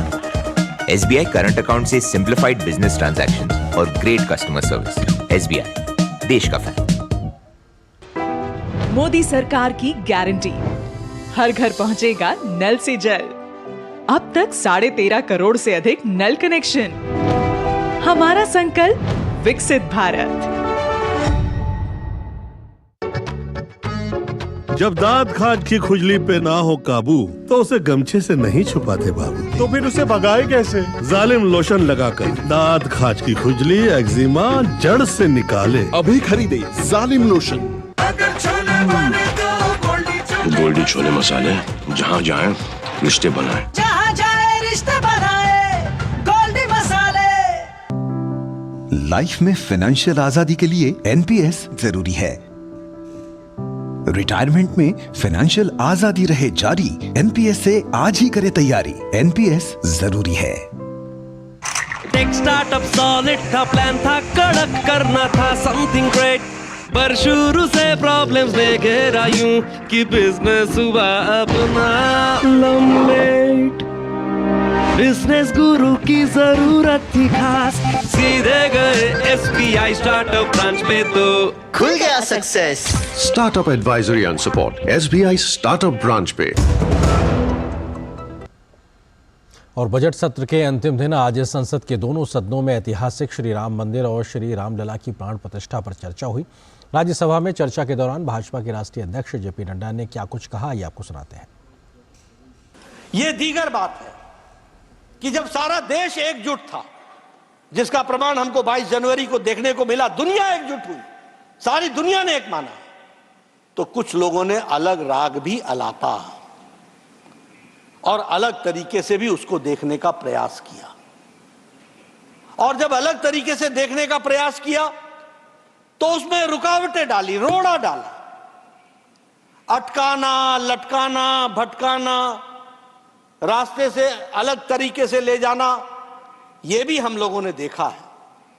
लेकिन मुझे वो भी समय याद है, मैं उस समय युवा होता था और युवा मोर्चा का अध्यक्ष था। जब उस समय हमने वो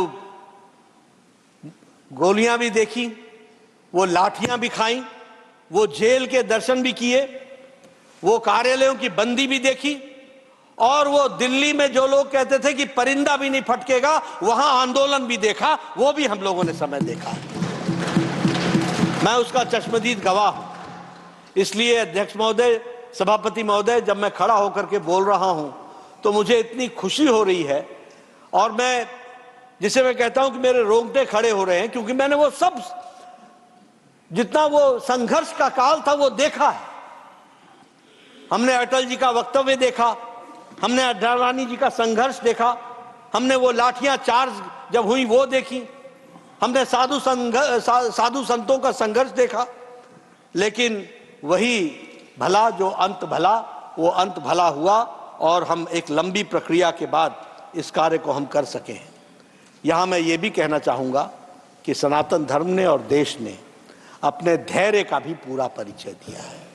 धैर्य के साथ अनेक विपदाएं आई, अनेक समस्याएं आई, हर तरीके की मुसीबतें आई, लेकिन जिस प्रकार मर्यादा पुरुषोत्तम राम थे, उसी तरीके से तमाम मर्यादाओं को रखते हुए रामलला को विराजमान करने का काम भारत के लोगों ने किया, और भारतीय जनता पार्टी ने उसमें अपना योगदान किया। मुझे इस बात की भी खुशी है कि इसकी प्राण प्रतिष्ठा हमारे सम्माननीय भारत के यशस्वी प्रधानमंत्री श्री नरेंद्र मोदी जी के कर कमलों द्वारा, यह हम सबके लिए गौरव का विषय है। ये सबसे उचित घटना घटी जब भारत का प्रधान सेवक, जब भारत का प्रधान प्रशासक, जो सांसारिक होने के बावजूद भी सारे यम नियमों को मानता हुआ एक सन्यासी का जीवन जीता हुआ वो प्राण प्रतिष्ठा करता है, यह हम सबके लिए गौरव का विषय है। और उनके कर कमलों द्वारा जब प्राण प्रतिष्ठा होती है तो मुझे वो भी समय याद आता है। देखिए, काल कैसे बदलता है, समय कैसे बदलता है, और विचार भी कैसे बदलते हैं। एक वो समय था जब एक प्रधानमंत्री सोमनाथ की प्राण प्रतिष्ठा में जाना अपनी ग्लानि समझते थे, और एक ये भी समय आया जब प्राण प्रतिष्ठा के लिए, रघुनाथ के प्राण प्रतिष्ठा के लिए भारत के यशस्वी प्रधानमंत्री नरेंद्र मोदी जी अपने कर कमलों द्वारा। तो राज्यसभा में जब आज चर्चा हुई तो JP नड्डा ने मुखर तौर पर इस बात का जिक्र किया कि कैसे इस पूरी यात्रा में तमाम पड़ाव रहे हैं, और तब जाकर आज एक तरीके से ये दिन आया है कि जब भगवान राम की वहाँ पे प्राण प्रतिष्ठा का कार्यक्रम हो पाया। हमारे साथ 3 खास मेहमान लगातार बने हुए हैं। अवधेश जी हमारे साथ में, अनिल कुमार बंसल जी हैं, इसके अलावा राजगोपालन जी हमारे साथ में बने हुए हैं। लगातार हम इस बात पे चर्चा कर रहे हैं। अनिल जी, आप अपनी बात रख रहे थे, लेकिन चूंकि अभी संसदीय कार्य मंत्री ने जिन बातों का जिक्र किया उसमें तमाम महत्वपूर्ण पड़ाव तो गिनाए, व्हाइट पेपर का भी जिक्र किया, इसको लेकर भी अपने आप में बेहद महत्वपूर्ण, क्योंकि 10 वर्षों की तुलना अगर देखा जाए आर्थिक मामले पर यूपीए के और एनडीए के, तो उस लिहाज से बहुत कुछ चीजें पाक साफ हो जाती हैं। अनिल जी, 17वीं लोकसभा है इसमें व्हाइट पेपर वित्त मंत्री ने रखा और इसमें कोई संदेह नहीं है कि जो 10 साल का पीरियड था यूपीए का, वो बैंक घोटालों के लिए याद किया गया। बैंक डूबने के कगार पर थे। हम कल्पना भी नहीं कर सकते थे कि आज भारतीय स्टेट बैंक, सरकारी बैंक हैं, पब्लिक सेक्टर बैंक हैं, आज उनके शेयर कितनी ऊंचाई पर हैं और वो कितना अच्छा पिछले 4-5 साल में बैंकिंग सेक्टर ने हमारे परफॉर्म किया। उम्मीद खत्म हो गई थी, बैंक डूब रहे थे। और दूसरा जो प्राइम मिनिस्टर ने अपने भाषण में बोला राज्यसभा में, उन्होंने आर्थिकी की बात आपने की, आर्थिक विकास की बात की, अर्थव्यवस्था की बात की। उन्होंने कहा कि जब LIC को डिसइन्वेस्ट कर रहे थे तब ये बात हुई कि पब्लिक सेक्टर खत्म हो गया, पब्लिक सेक्टर बेच दिया, ये सब डूब गए, ये सब बातें हुई। तो उन्होंने आंकड़ों के सहारे ये उल्लेख किया इसी सदन में इसी दौरान कि 136 पब्लिक सेक्टर थे कुल, जो अब बढ़कर 156 हो गए हैं। और उस दिन शायद LIC का जो शेयर था वो 1100 रुपए के रिकॉर्ड स्तर पर था। पिछले 15-20 दिन से या 1 महीने से हम देख रहे हैं कि जो आर्थिक शेयर बाजार का सूचकांक है वो लगातार उत्थान की तरफ है। और जो 5 सालों में बड़ा बदलाव आया है, आर्येंद्र जी, पता नहीं आप शेयर बाजार को समझते हैं उतना या नहीं समझते। पहले हमारा शेयर बाजार जो विदेशी वित्तीय संस्थाएं हैं उनका मोहताज हुआ करता था। वो जब चाहते थे तब शेयर बाजार को धराशायी कर देते थे, जब चाहते थे उसको ऊपर उछाल देते थे। लेकिन पिछले 5 वर्षों में इतने नए निवेशक, घरेलू निवेशक, देसी निवेशक, जो युवा पीढ़ी है, सब शेयर बाजार से जुड़े हैं कि आज जब विदेशी निवेशक यहाँ से पैसा निकाल कर जाते हैं तो हमारे शेयर बाजार पर उसका कोई फर्क नहीं पड़ता, वो वहीं स्थिर रहता है, वो किसी का मोहताज नहीं है। क्योंकि सबको लगता है कि अर्थव्यवस्था मजबूत है और जो पूंजी बाजार में जो भी नए लोग म्यूचुअल फंड्स में पूंजी बाजार में पैसा लगा रहे हैं उनको अच्छा रिटर्न मिला है, उल्लेखनीय और बहुत बेहतरीन उनकी आर्थिक वृद्धि हुई है। तो ये सब जो प्रगति है, कोई कल्पना नहीं करता था पब्लिक सेक्टर की। सारे पब्लिक सेक्टर्स के आज शेयर 10-10 साल के रिकॉर्ड उछाल पर चल रहे हैं। ये अर्थव्यवस्था की बात है जो व्हाइट पेपर वित्त मंत्री जी ने कहा, इसमें कोई संदेह नहीं है। बिल्कुल, और शायद इसीलिए भारत आज 5वीं दुनिया की सबसे बड़ी अर्थव्यवस्था बना है। अवधेश जी, क्योंकि फ्रेजाइल 5 का एक वो दौर था 2014 से पहले का, और अब टॉप 5 में ये 10 साल की यात्रा में दिखाता है कि कैसे बड़े रिफॉर्म्स। और प्रधानमंत्री ने भी कहा था कि ब्रह्मांड के एक बहुत बड़े अर्थशास्त्री ने तमाम प्रकार की शंकाएं व्यक्त की थी, लेकिन उन शंकाओं को निर्मूल बताते हुए भी देश कैसे आर्थिक तरक्की पे आगे बढ़ रहा है, इसको लेकर भी व्हाइट पेपर बहुत कुछ कहता है। प्रधानमंत्री ने अपने व्यंग्यात्मक शैली में कहा, लेकिन मनमोहन सिंह तो उस प्रकार के प्रधानमंत्री थे नहीं। हम सब लोग उस समय जानते हैं कि नेशनल एडवाइजरी काउंसिल की क्या स्थिति थी, उसके बारे में भी चर्चा हुई है। उसकी भी चर्चा उस व्हाइट पेपर में है कि नेशनल एडवाइजर काउंसिल के पास कितने फाइलें गई हैं और किस ढंग से उसने नीतियां बदलवाने में भूमिका निभाई है। तो आर्थिक क्षेत्र में भी मनमोहन सिंह विशेषज्ञ होते हुए अपनी भूमिका नहीं निभा सके होंगे, और ये उनकी विफलता भी है। जो नरेंद्र मोदी जब प्रधानमंत्री बने थे उस समय भी एक घोषणा हुई थी कि भाई हम 10 साल के यूपीए सरकार के कार्यकाल पर श्वेत पत्र लाएंगे, व्हाइट पेपर। लेकिन उस समय का सिचुएशन ये था कि अगर आप व्हाइट पेपर लाते हैं तो जो भारत की रेटिंग है दुनिया में गिर जाएगी, शेयर बाजार में समस्या, भूचाल आ सकता है, क्योंकि हमारे बैंक खस्ता हाल थे। आपने देखा ही 52 लाख करोड़ रुपए के आसपास लोन जो है यूपीए सरकार ने अपने कार्यकाल में दे दिए थे, जिसके रिटर्न की कोई संभावना थी। बैंक के एनपीए बढ़ गए थे, जिसकी चर्चा कर रहे थे। निवेशक भारत से दूर भाग रहे थे। उस हालत में तो उस समय इसको जारी करने से देश की क्षति होती। अब चूंकि आपने उससे देश को उबार करके पटरी पर ला दिया है, दुनिया भर के जो इन्वेस्टर हैं, निवेशक हैं, उनका कॉन्फिडेंस भारत की इकोनॉमी में है। दुनिया भर में अभी भारत जो है चीन से भी ज्यादा निवेश के लिए आकर्षक क्षेत्र बना हुआ। हर दुनिया की बड़ी कंपनी चाहती है कि भारत में हम कुछ व्यापार करें और भारत में निवेश करें। तो ये एक वातावरण बन गया है। ऐसे समय उसको लाके दिखाना बहुत आवश्यक था कि भाई देश को किस दशा में ले जाया गया है। क्योंकि अगर आपको भारत को चेंज करना है तो चेंज केवल पॉलिसी से नहीं होगा, पूरे पॉलिटिकल एरेना को भी चेंज करना बिल्कुल, और शायद वो एक विश्वास कैसे लोग थे, उन्होंने कैसे देश को चलाया है, ये देश इसको समझे और आर्थिकी और राजनीतिक तौर पर एक विश्वास बहाली का माहौल कैसे बनता है उसको भी रेखांकित किया गया। आप दोनों मेहमानों का बहुत बहुत शुक्रिया, अवधेश जी आपका भी, अनिल जी आपका भी, राजगोपालन जी भी हमारे साथ जुड़े थे, बहुत बहुत उनका भी शुक्रिया। फिलहाल इस विशेष पेशकश में इतना ही, लेकिन डीडी न्यूज पर खबरों का सफर लगातार जारी है। नमस्कार।